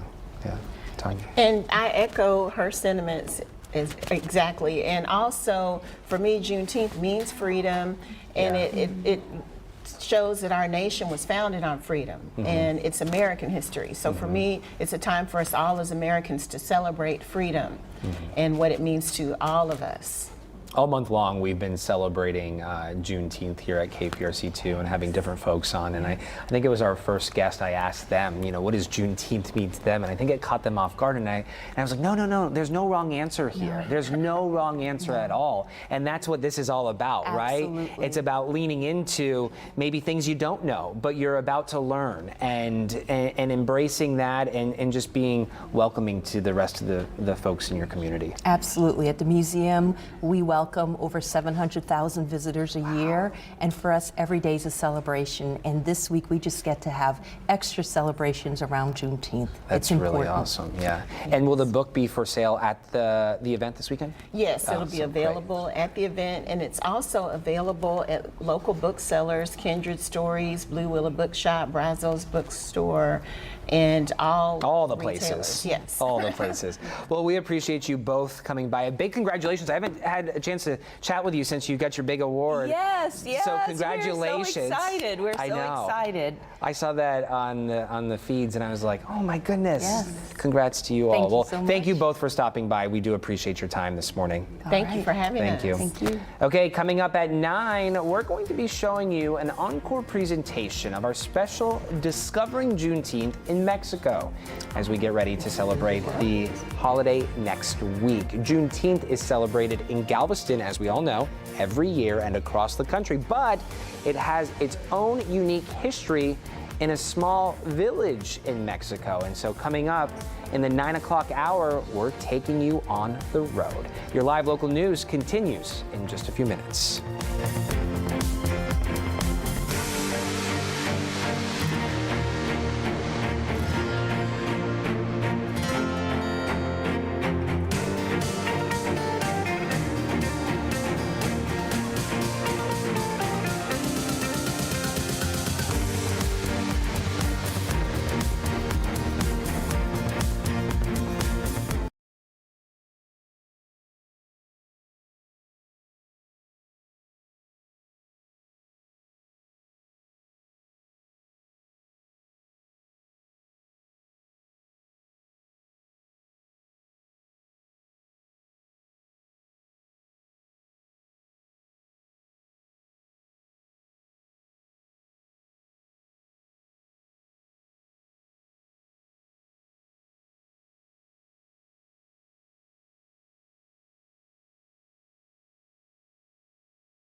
Good morning. Welcome into the 9 o'clock hour of KPRC 2 Plus Now. I'm Zach Lajwe. And I'm Haley Hernandez. We're going to start with Caroline Brown to take a look at our forecast for us. I'll tell you what, our forecast is a very summary one. Today, sunshine 96. Tomorrow, sunshine 96.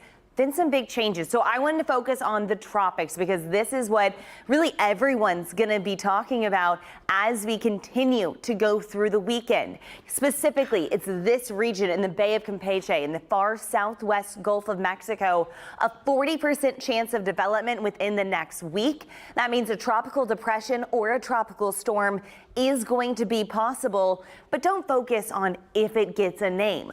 Focus on the impacts we can expect to see here in Southeast Texas. And no matter what, elevated rip current risk, higher swells, these are both going to be a concern. Watch as the moisture thankfully finally moves away from Florida.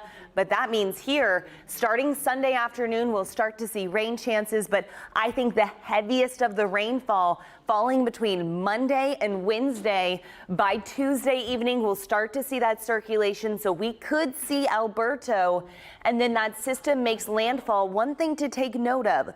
Yesterday, models were showing these systems going further south. Now they're trending slightly more north, still in Mexico. We need to wait until more model runs come in this afternoon, but this particular model indicating that we would see some heavier rainfall accumulations. Widespread, you can count on 2 to 6 inches of rain. For sure, the highest totals going to be coming south of I-10 and along our coastal areas. So this is something we're monitoring very closely over the next few days. And the reason why we're starting with it first is because today's weather, really not a lot to it. It's a hot one, already 86, feeling like 97. It's 9:02 and it feels like 97. Temperatures in the 80s. As we head into the afternoon, we're going to be warming up to the mid 90s, air temperature 96, feeling up to 106, but spectacular sunshine. If you've got a swimming pool, a splash pad, sprinklers, today or tomorrow would just be perfect for it.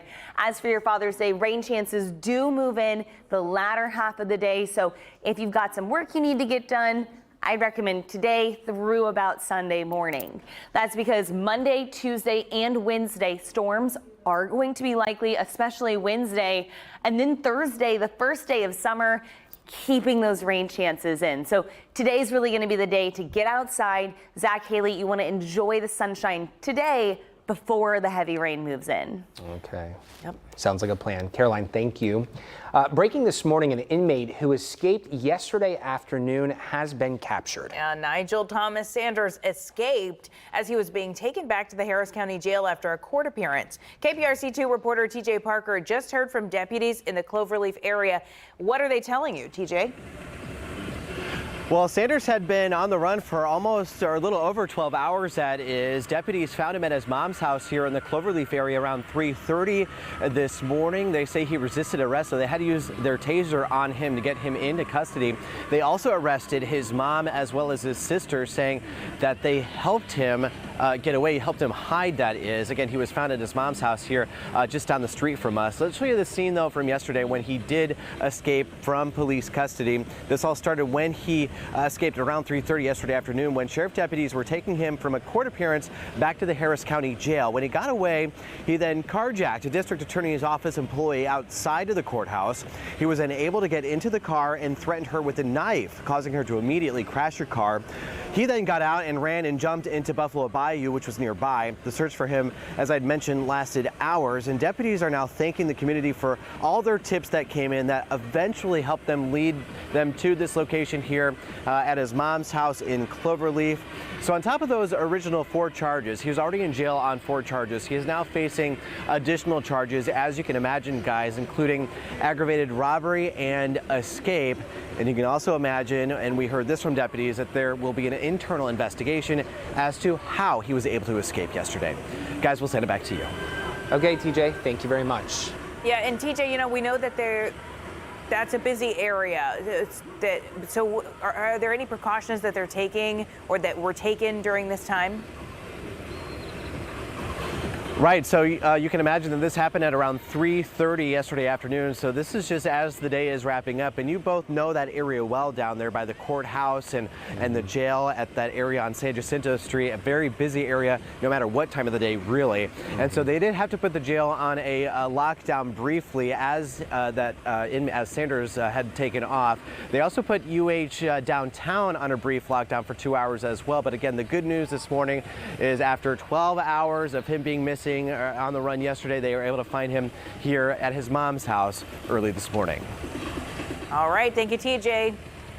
Now, it was a close vote, but HISD's Board of Managers approved the budget for the upcoming school year. Yeah, the vote came in shortly after 10:30 last night. Our Brittany Jeffers joins us now in Studio A with what the superintendent had to say about the vote. Good morning. Yeah, good morning to you, Zach and Haley. And when we talk about a close vote, incredibly close here. This was 5-4. So ultimately, however, Houston ISD state-appointed board members approved that $2.1 billion budget for the upcoming school year.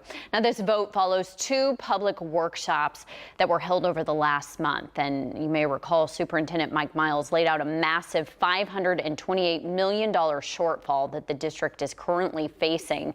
As we've reported, following that announcement from Miles, the district slashed positions, and at the end of the school year, we were there, our reporters were there, as the parents and community members, many held protests over what they called disruptive policies. Some community members even say that it has created chaos in HISD, citing those staff cuts as well as the new NES model. Well, focusing in on this 2024-2025 budget, this will include expansion of that new education system model, or NES. So when questioned by board members last night about the effectiveness of that model, Superintendent Mike Miles says that the district is relying on data, which he says shows improvement in the quality of instruction. So that is a leading indicator for achievement. So knowing that, making that a big bet, saying, that's one thing we can rely on. That's data that looks like it's actually moving the needle. And then you combine that with other data. And that's also why we can say this is going to work. And this is what we should invest in, I mean. So let's look at the numbers a little bit here. According to some information that was released by the district, the average funding per student at an NES school comes out to $9,445 per student. Now, you compare that per student funding at non-NES schools, that number is $6,882. According to the district, the 2 main factors here for the difference, that discrepancy for the cost, they say, is the cost of salaries for NES campuses, as well as the increased number of special education resources that are required for students at NES campuses. So a big decision made there, but still a lot of discussion to be had. Yeah, well, you know, and a lot of the discussion before was where they were going to prioritize the budget, if there were going to be renovations and things to schools. Do we know, I mean, did that come up in this meeting? Do we know anything about that? So initially, as you were referencing, when they put out that information about renovation, there was also topic of trying to fix some of the schools we know that were suffered some substantial damages from during the those recent storms. Yeah. Correct. Yes. So renovation is still a key portion of that. But as we know, a big focus will be on the NES schools as well. Expanding, yes, system. Pre-K programs as well, career readiness programs. So a lot to still dive through and to figure out where this will go. I mean, we have kids going into pre-K, so we know that this is a big focus statewide. And when Mike Miles came here, he said that he was going to make it a priority. So it's good to know that that's still at the top of his list, because pre-K in Texas is not available to everyone. And that's, you know, one thing that could potentially be putting our children behind going into kindergarten and first grade, etc. And I will point out another big topic that was brought up was the fact of our students who are at NES schools, how are they doing in comparison to students who are not? Because not all students within HISD are in the NES model system. So that's another point that parents, community members are still talking about and want to know what are the results. Is there a big difference? Correct. And he says no. He says they're all improving. I had this conversation with with Candace earlier this week when she had that exclusive sit-down interview with Mike Miles, and he was talking about there has been growth across the board. It's been a little higher within that NES, according to him, that NES model, versus to those not in that model, but there's been growth all across the board, according to him. And that was his statement again last night in front of the community members before that vote was made for the budget. It was same sentiment. So a lot of discussion to still be had. We'll continue to follow it for sure. I bet all summer long, right? The next school year. Next school year. All right. Thanks, Brittany. Okay, it is 9:10 on our Friday morning. We made it to the weekend, and we made it to this part. I'm so excited about this. I want to congratulate you. Yeah. Oh, man. You don't have it in here? No. Go ahead and tell them what you're talking about. Okay. I read this. Well, as you all know, Haley is our health reporter here at KPRC and my co-anchor for the 9 o'clock hour. And this is such a huge honor, an honor that we are all so proud of her for getting. The Texas Medical Association has named her, Haley Hernandez, our Haley Hernandez, Texas Health Journalist of the Year. Yes. Congratulations. Thank you so much. That was a really nice thing to say, Zach. Yeah, I just noticed that was in the teleprompter, and I'm really excited to be able to share that with you. So. What is this? So, you know, we all know that we live in Houston, the world's largest medical center.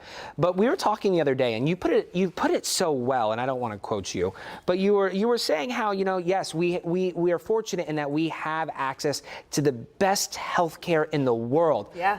But we also. But a lot of people don't.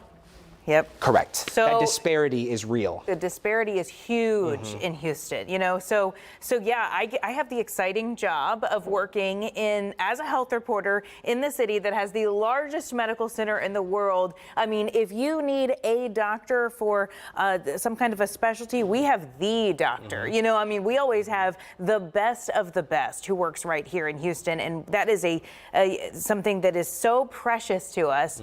It makes us a medical city. You know, I mean, we're Space City, we're an oil and gas city, and we're a medical city. And it is phenomenal to be able to work here and report on all of the amazing breakthroughs and medical miracles that truly happen in our city every day. But at the same time, we've got a lot of our own citizens who can't even access that type of care. You know, I mean, there's big health disparities in Houston. I'm happy that we've got people like the University of Houston aiming to change that, you know, putting primary care doctor or educating doctors that they hope will be in primary care facilities across our area in certain parts of the community that are underserved and don't have access to that kind of health care. So I've got the exciting job of talking about all of the things that we suffer with in the health world. I mean, and just talking about all kinds of like diseases or fitness or, you know, environmental operations impact, and things like that. But I think one of my biggest challenges right now is to be able to shine light on both the amazing things we can do and the people who are struggling to even access. Yeah, I'm really in awe. You know, as we're talking, this just came to me. You could almost do like a reel showing like the week. The week in the life of a health reporter in Houston, and you know, one day you're talking to the CEO of a new device that's saving lives, that's changing the facade of healthcare, and the very next day you're in Fifth Ward talking to people who can't get access to whatever it be, and so. People who are struggling with things that most of us like can get treated pretty easily, you know, high blood pressure, diabetes, macular degeneration, and they have to find. We in the news luckily are able to help them find a lot of times access to free health care because that's a growing trend that's much needed. I was at Shriners Burn Hospital, you know, Shriners Children's Texas yesterday, and they have amazing things happening and nobody's ever charged a dime for going there. So, you know, I mean, we've got just the most phenomenal hospitals in our area, and we are so fortunate to have them all working on our team. Well, we are so fortunate to have you here shedding light on this. I know this is a role you take extremely seriously, and we're so proud of you. Thank you for getting this achievement. It is really, really huge. We are following breaking news out of Washington, D.C. Report. Let's listen in. Here's Craig Melvin. And a good Friday morning to you. We're coming on the air with some breaking news from the Supreme Court that could impact gun laws nationwide. The High Court has just ruled on a ban on so-called bump stock devices. Those are those gadgets that attach to semi-automatic firearms and allow them to fire faster without more pulls on the trigger. The ban, as you might recall, was imposed by the Trump administration after the 2017 mass shooting in Las Vegas, when that shooter used firearms equipped with those bump stocks to kill 58 people and injure 500 more at an outdoor concert. At issue in this case was whether using a bump stock accessory actually converts the weapon into a machine gun. Machine guns are weapons with strict regulations throughout this country.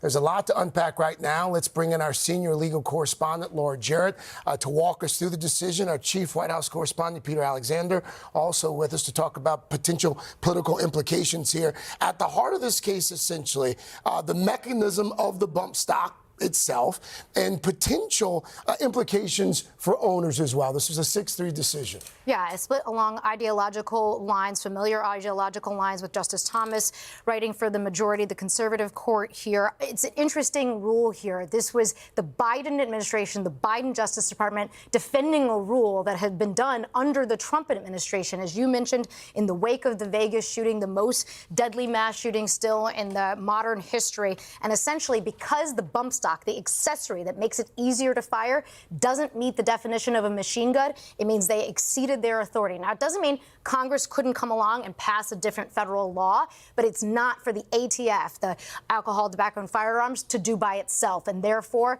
the rule will be thrown out. And so gun users will be able to use bump stocks from now on. During oral arguments, the justices did seem to be a bit divided over the contraption itself. There seemed to be some confusion over the bump stock, how it worked, and whether it constituted our understanding of a machine gun. Yeah, and clearly Justice Thomas thought it did not meet that definition. We're still going to work our way through the dissent. There was a lot of question about the actual mechanism during oral argument, and they were clearly deeply divided on it. It went through the lower court process. Obviously, the lower court thought that it had exceeded its definition, and so the Supreme Court is essentially affirming that lower court ruling now, not disturbing the status quo, which had already put the rule under the Trump administration on hold. Now, we should mention this is not the only decision on guns from the High Court. Right. They still have more left to say here as it relates to whether someone who has a protection order, essentially a restraining order for domestic violence, can own a firearm. But this is another big decision from the High Court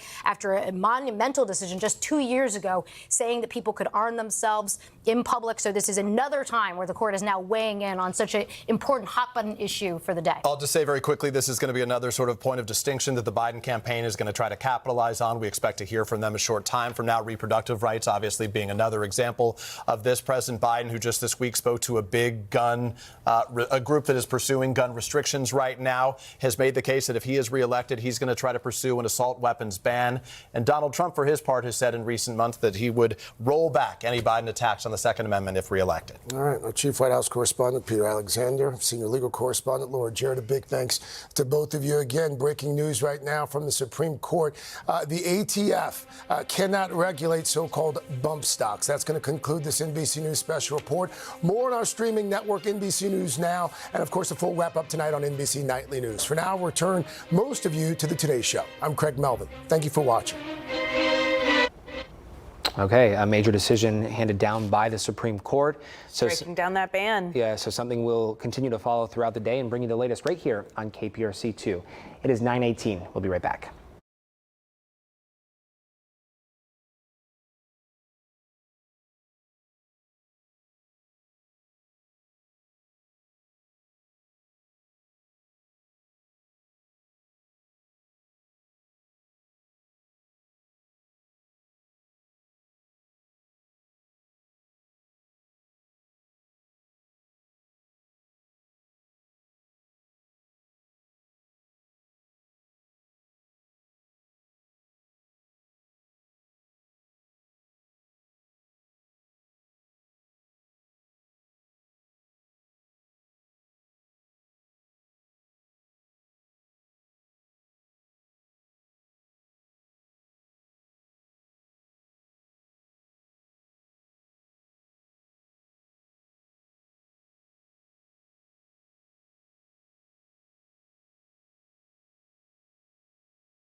920, welcome in. This Father's Day, new PSAs from the Dedication Campaign are encouraging fathers to be active and present in their children's lives.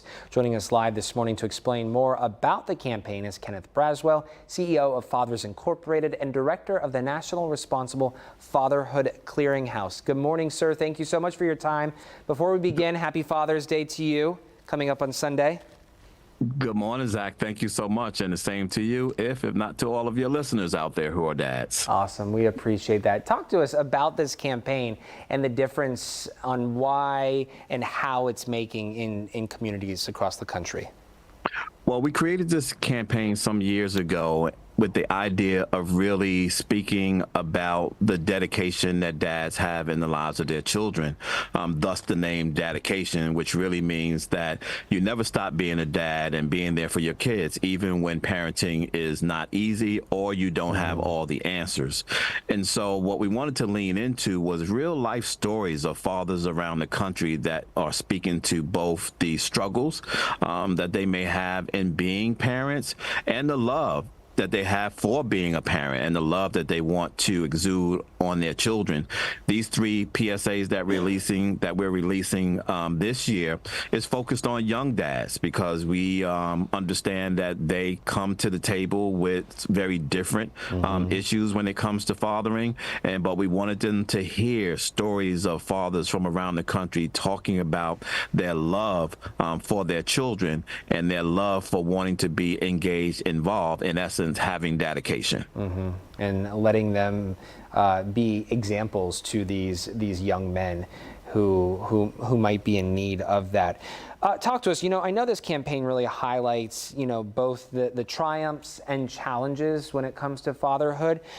Talk to us about resources. If a young man is watching this, or a man who is a father is watching this and just needs some support on doing his most important role, and that is being dad, where can they go? What can they do?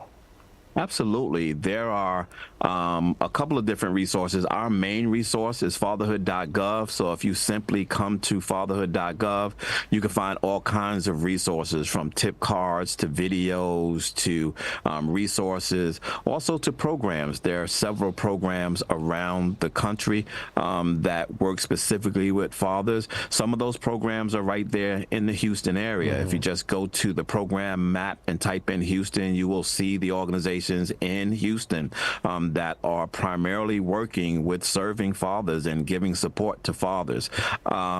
It's just that easy. We encourage fathers to come to fatherhood.gov. But in addition to the resources, Zach, it's also important that we inspire fathers, right? This campaign in and of itself is looking at Daddy First, right? Which is the first times of our fathers, the first time they heard their children say Dada, the first time they changed a diaper, the first time they flew on a plane, the first time they saw their child ride a bike.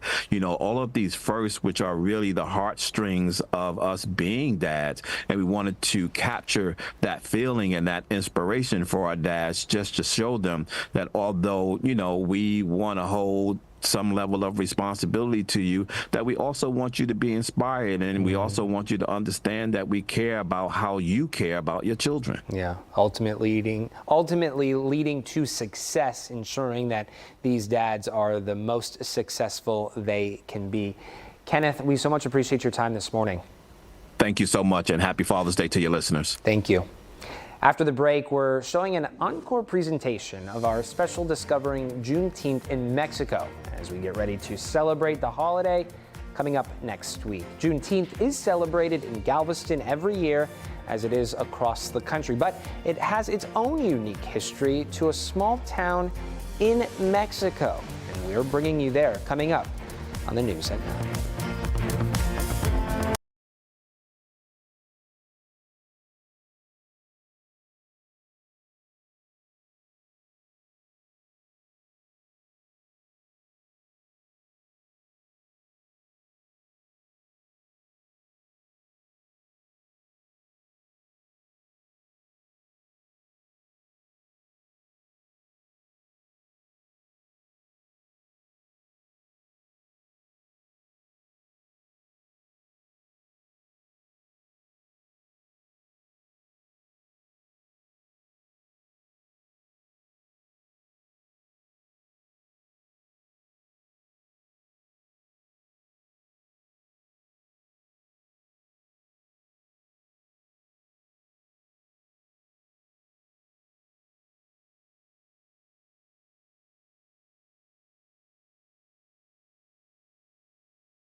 This is a KPRC2 News special presentation, Discovering Juneteenth in Mexico. Hello, I'm Keith Garvin. We want to thank you all for joining us on this Juneteenth as we take a journey to Mexico to learn about a unique connection to an important moment in history.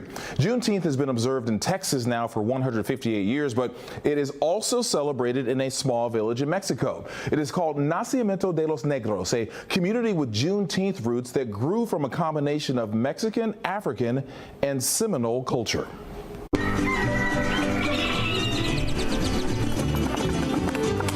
Our roots are here. For us, everything began here. It is a place most people have likely never heard of, much less visited, and one that many have left behind over the years. In the north-central section of the Mexican state of Coahuila, it sits just 115 miles from the Texas border, 450 miles from Houston, and 500 miles from Galveston. A village hours away, yet closely connected to the tradition of Juneteenth. It's interesting, the farther we drive into Mexico through towns like Sabinas and Musquis, the closer we actually get to Black history, which is also Mexican history. That history took KPRC2 to Nacimiento de los Negros, in Spanish, Birth of the Blacks. They got here July 12, 1850 to Coahuila. Karina Torralba, who now lives in San Antonio, was born and raised in Nacimiento. Torralba grew up celebrating Juneteenth with the entire village. She has traveled back to Nacimiento to mark the holiday almost every year of her life. Like most people here today, she is an ethnic mix of Mexican, African, and Seminole, descendants of the Negros Muskogos, the phrase for Black Seminoles. And if it wasn't for them, we wouldn't have what we have here today. You know, this land, you know, this freedom. So how did they wind up here in Mexico, and whatever caused them to start celebrating Juneteenth? The history of Muskogos is so important here in Mexico because they grew up helping the government when the other groups were harming the land. They started as escaped slaves from South Carolina and Georgia, taken in by the Seminole tribe in Florida in the 1820s. In the following decade, they were forced to Oklahoma, along with several other tribes, during what was known as the Trail of Tears.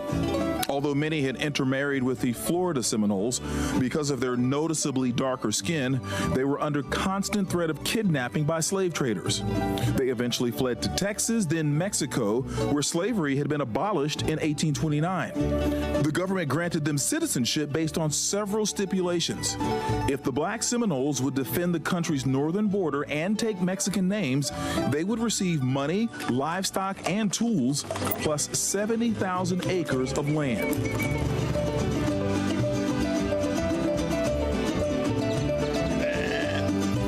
They defended for several years, and they received the land that became Nacimiento. The work that they did, you know, to free themselves, to liberate themselves, to make, you know, look for a safe place for their people as a tribe. Slaves were set free in Galveston in 1865, 2 years after the Emancipation Proclamation. When the news reached Nacimiento a few years later, the people here began celebrating El Dia de los Negros, the Day of the Blacks. It was a day to revel in solidarity, but also in relief. The end of slavery in neighboring Texas meant the Muskogos were no longer under threat of being captured and returned to bondage. About 300 people call Nacimiento home today, with others working to make sure the history and connection don't fade.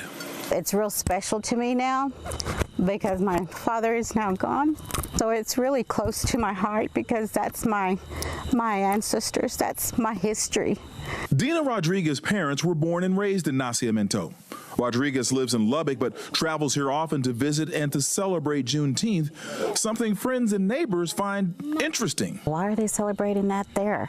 There's no black people in Mexico. Yes, there was black people here in Mexico. There's black people everywhere. Oh, please tell me how long. And yes, they know how to celebrate. Oh, no, please tell me how long. I'll send a train. The weekend we visited Nacimiento, the village turned out for an art exhibit and pre-Juneteenth festivities. We all know food is a part of any good celebration, so they cook their traditional Juneteenth dishes. Vamos a cocinar cortadillo, vamos a cocinar frijoles. The horses and their riders prepared for the big day as well. We know a thing or two about trail rides in Houston, and the Muskogos do as well. The Cabalgata, their horseback riders, have been riding into Nacimiento from nearby Musquis to celebrate Juneteenth since the 1870s. During Juneteenth celebrations, they also don traditional dress, listening to norteño and wapango music, and also singing Capayuye.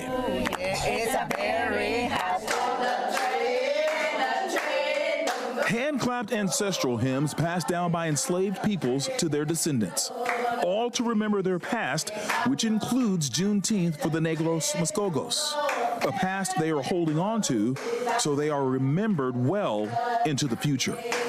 My parents, especially my dad, loved who he was, loved where he come from, loved Mexico, just loved it. He grew us up that way to be proud of who we are. Our history, it's a rich history.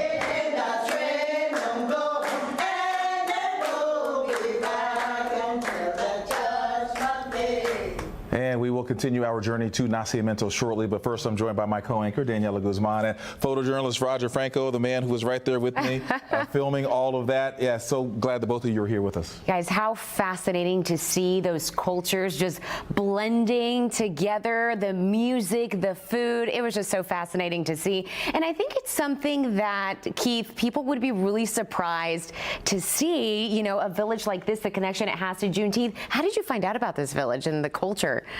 About 3 years ago, I simply was reading, I came across it in a magazine, and I was really fascinated by it because I'm from Southeast Texas. I was raised in Bryan College Station, and all my life I grew up celebrating Juneteenth, and so I thought, wow, I've never heard of another country celebrating Juneteenth. Now, there are a lot of other states in this country that don't celebrate it, but to hear that they celebrate it in Mexico, and so I just fell in love with the story. I started getting more and more history on Nacimiento, and you know, for 3 years I pushed for the story, and I didn't get to do it for a couple of years, and so I just decided this year in January to pitch the story again, and I got approval, and I'm just so very glad. I mean, there should be so many movies and books written and told about this place and how these people got here. Oh, yeah. Well, good for you for continuing to push and persevere to get this story on the air. And Roger, you went on this amazing journey with Keith. We saw that editing, beautifully done, by the way that you shot that. You make a great team together, by the way. What was it like to watch this small village celebrate Juneteenth, very much like we do in Texas and here in the United States? You know, first of all, I'm proud to be part of this project. It was amazing for me, and I think I will do it again. There is so much to share in that town. Man, Nacimiento it's a big city, you know. It's a lot of people that they believe in themselves, fighters, you know, tradition. They love their town. And remember one story that we was doing an interview with Key, and one of the horse riders, I don't know if you remember that, you asked, what do you want for this town? And he said, you know what I want for this town? I want rain. We don't have rain for so many months.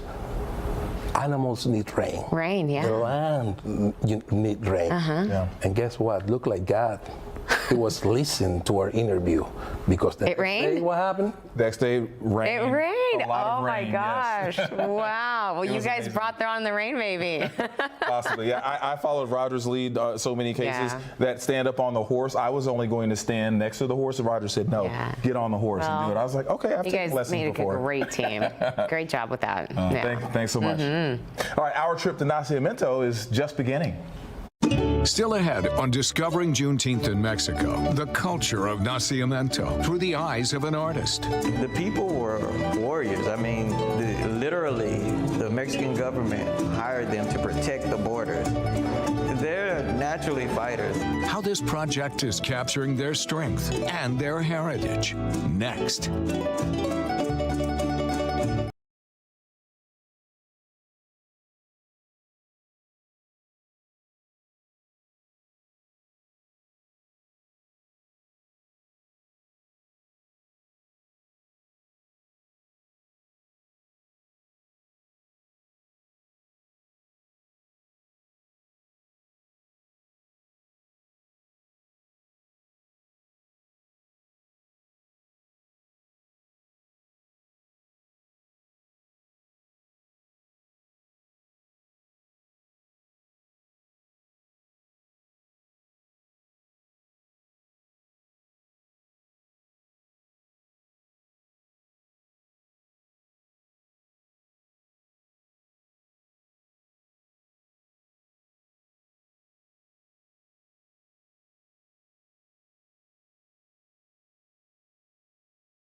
Welcome back as we continue to discover Juneteenth in Mexico. Nacimiento de los Negros has celebrated the holiday for more than 150 years. It is a small village with traditions that are rich in history, and yes, the history is important, but for the people of Nacimiento, it's not just about observing the past. They are also working hard to preserve their culture and keep it alive for future generations.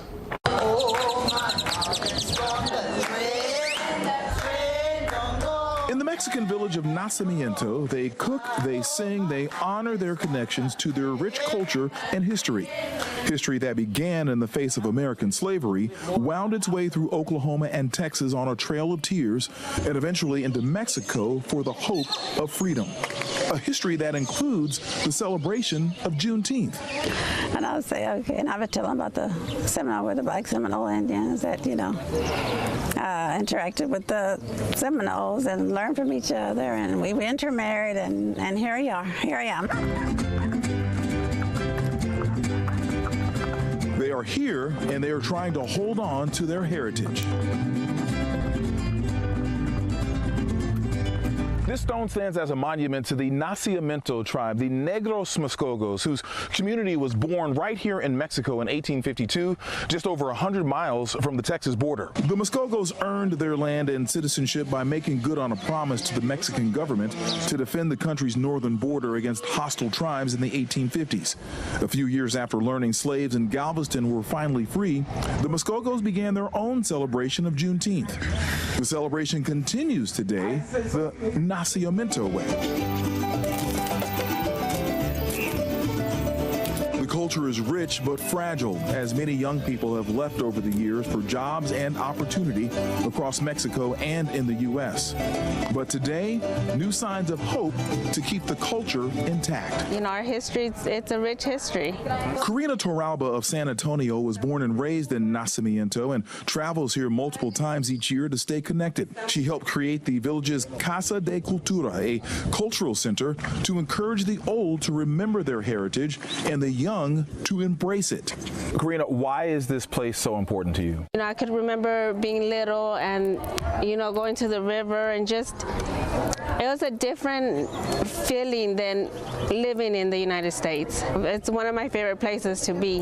On this day, artist Cedric Huckabee of Fort Worth is unveiling an exhibition at the Cultural Center featuring pastel drawings of 100 Nacimiento residents. The people were warriors. I mean, literally, the Mexican government hired them to protect the borders.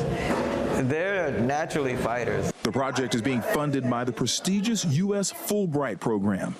Over 4 months, Huckabee sat down with each person for several hours, drawing them as they told their story. 75-year-old Juan Torralba, a lifelong resident, was one of his subjects. What do you think when you see that picture? I'm proud about this picture.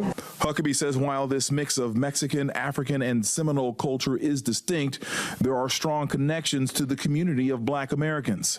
Connections that need to be taught and celebrated. I would like for this project to help tell the story, you know, to be an advocate for this community and their story and our story.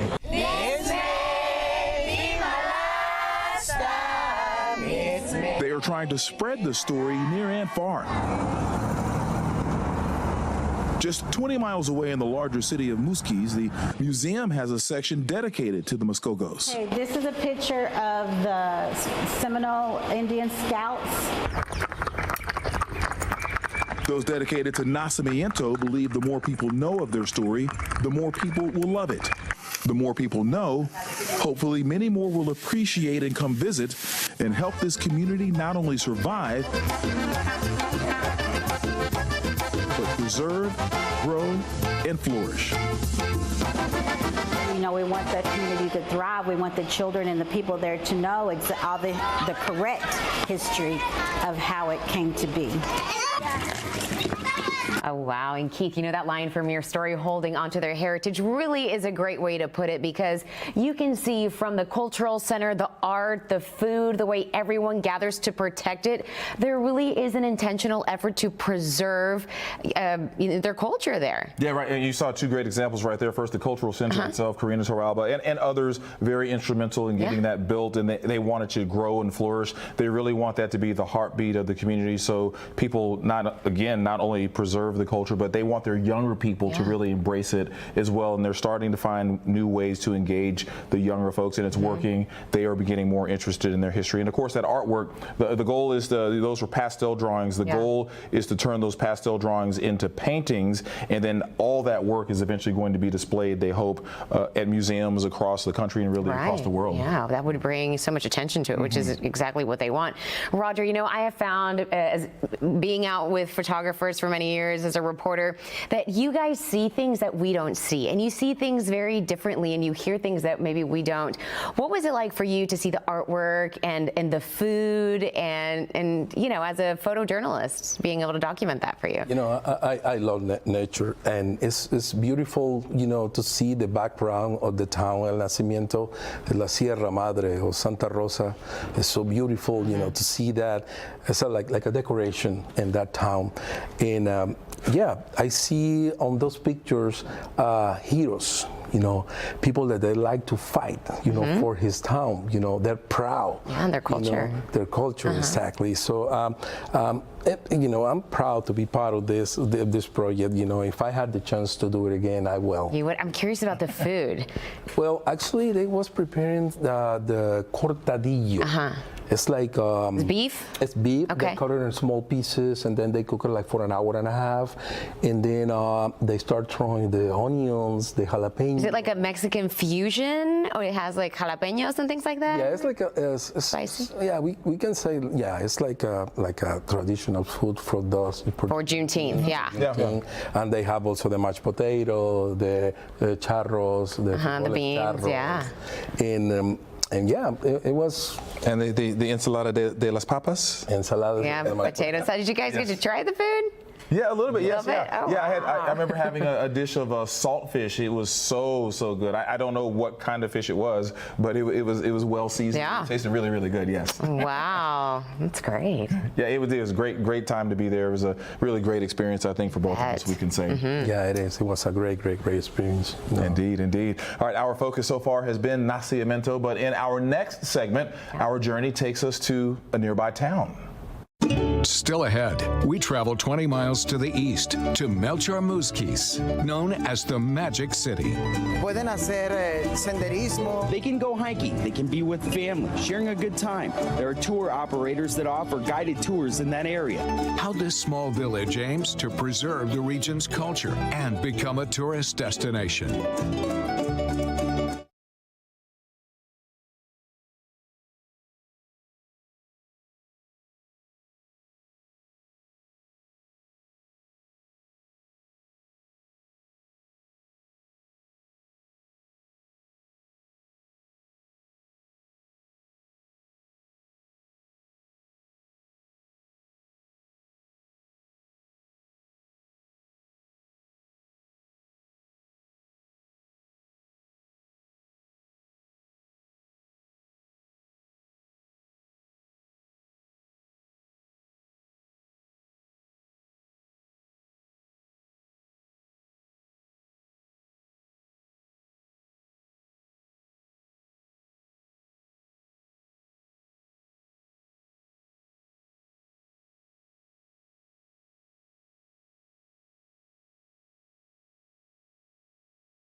Back in this segment, we take a bit of a turn about 20 miles east of Nacimiento to the small city of Melchor Musquis. In this city, they embrace the Muskogo culture along with the nearby Kickapoo tribe and their own Mexican heritage.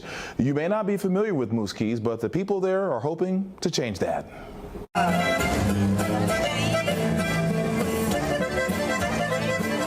This is not Cancun, it is not Cabo, it is not Mexico City.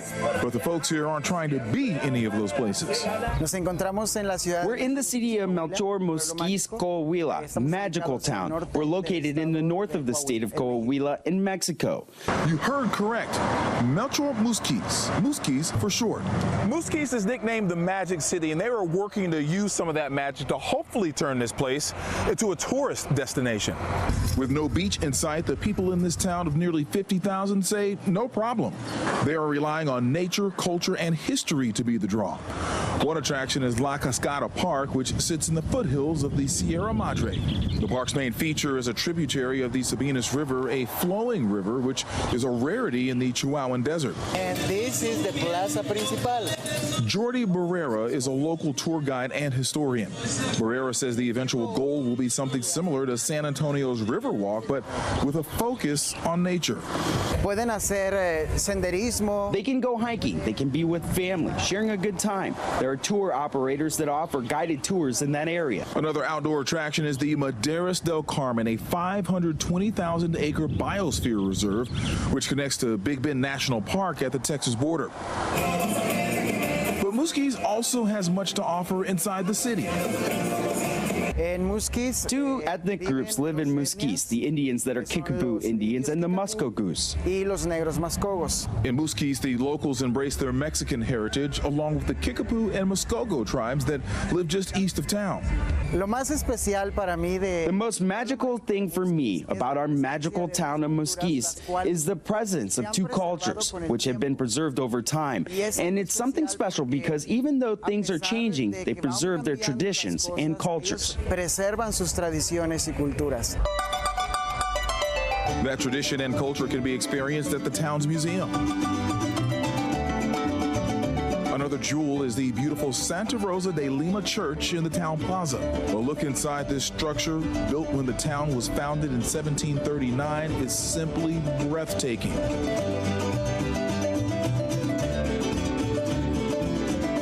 I was born and raised here. Guadalupe Nacori and his family split their time between Musquis and Eagle Pass, Texas. Nacori has seen the municipality grow from a place primarily known for cattle ranches and trucking to a town ready to play the role of destination. Yeah, it could be on the right hand. It could be because we got a lot of potential here in the town. We invite all people who want to learn about the history, traditions, and culture of our municipality to visit us. Que nos visiten.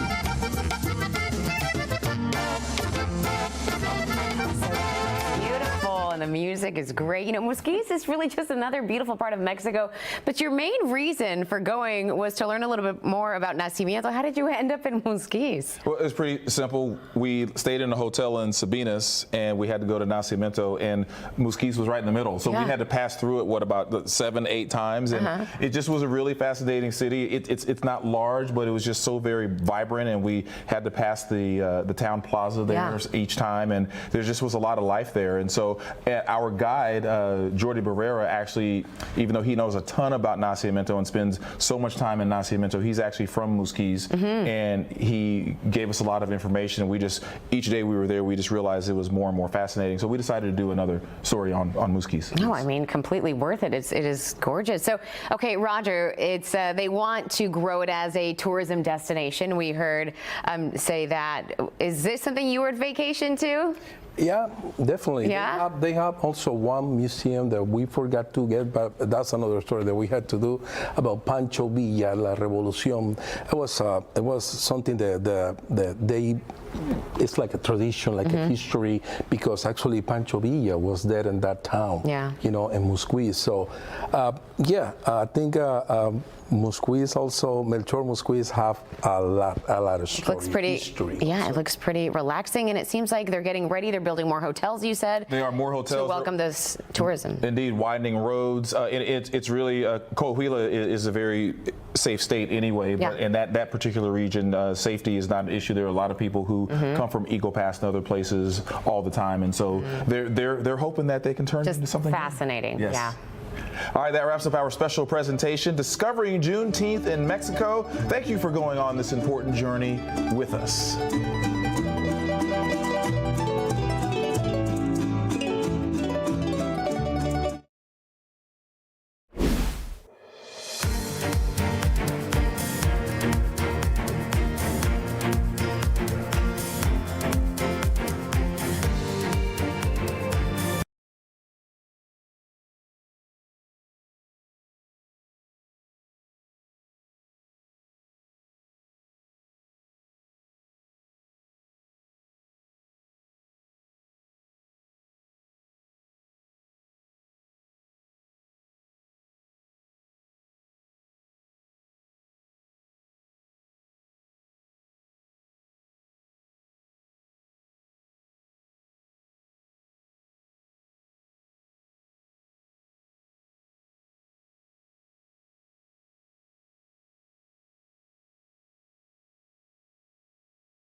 All right, coming up today on KPRC 2 News Today at 10, it is Father's Day weekend. And over the decades, the role of dad has changed as society has changed.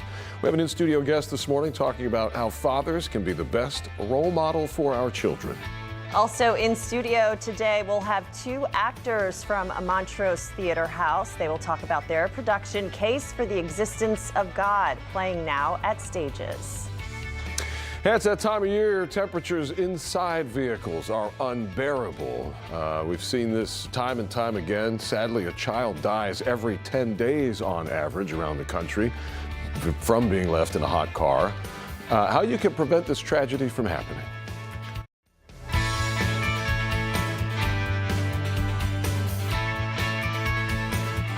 All right, good morning. It's Friday. Is it Friday the 13th? Oh, It's the Friday. 14th? It's the 14th. Okay, the prompter's wrong. Okay, good. It says Friday the 13th. I was wondering why you were in such shock. I was Is it Friday the 13th? You'd forgotten already? It's Friday? It's Sometimes that Friday the 14th. Okay. Friday Thank the you. 14th. Producer Matt just corrected us. I said, oh no. Oops. I've been doing it all wrong today already. Or maybe that would explain a lot about earlier. I don't know. No, it hasn't been that unlucky of a day. Hope you're having a good one so far. It's not raining, which is nice for a change. Anyway, Nice little you ready for weekend Father's leading Day? up to Father's Day. No. Do you guys do anything special for Dan? How does that work? Oh, we Because he's the only guy in the house. So how does that work? Yes, we try to give him space and time. Space-time continuum. Let him, go into his backyard oasis. Not yell for him every 20 minutes. Leave him alone. Leave him alone. Give the guy a break. Give him a beer and, I've always wondered about this. I feel like fathers have always traditionally gotten the short end of the stick. Mom tends to get the flowers, the love, the cooking, the brunch, whatever it is that she wants, the time off, the nap. The nap. And the dad, it's like, I don't, but to be fair, here I am finally as a dad, and I don't really know. want People will say, what do you do? What do you like to do? I don't know what I want to do. I don't know how. I don't know what to do. But if a new grill magically appears in the backyard, that's fun, right? Not going to turn it down. Not going to turn down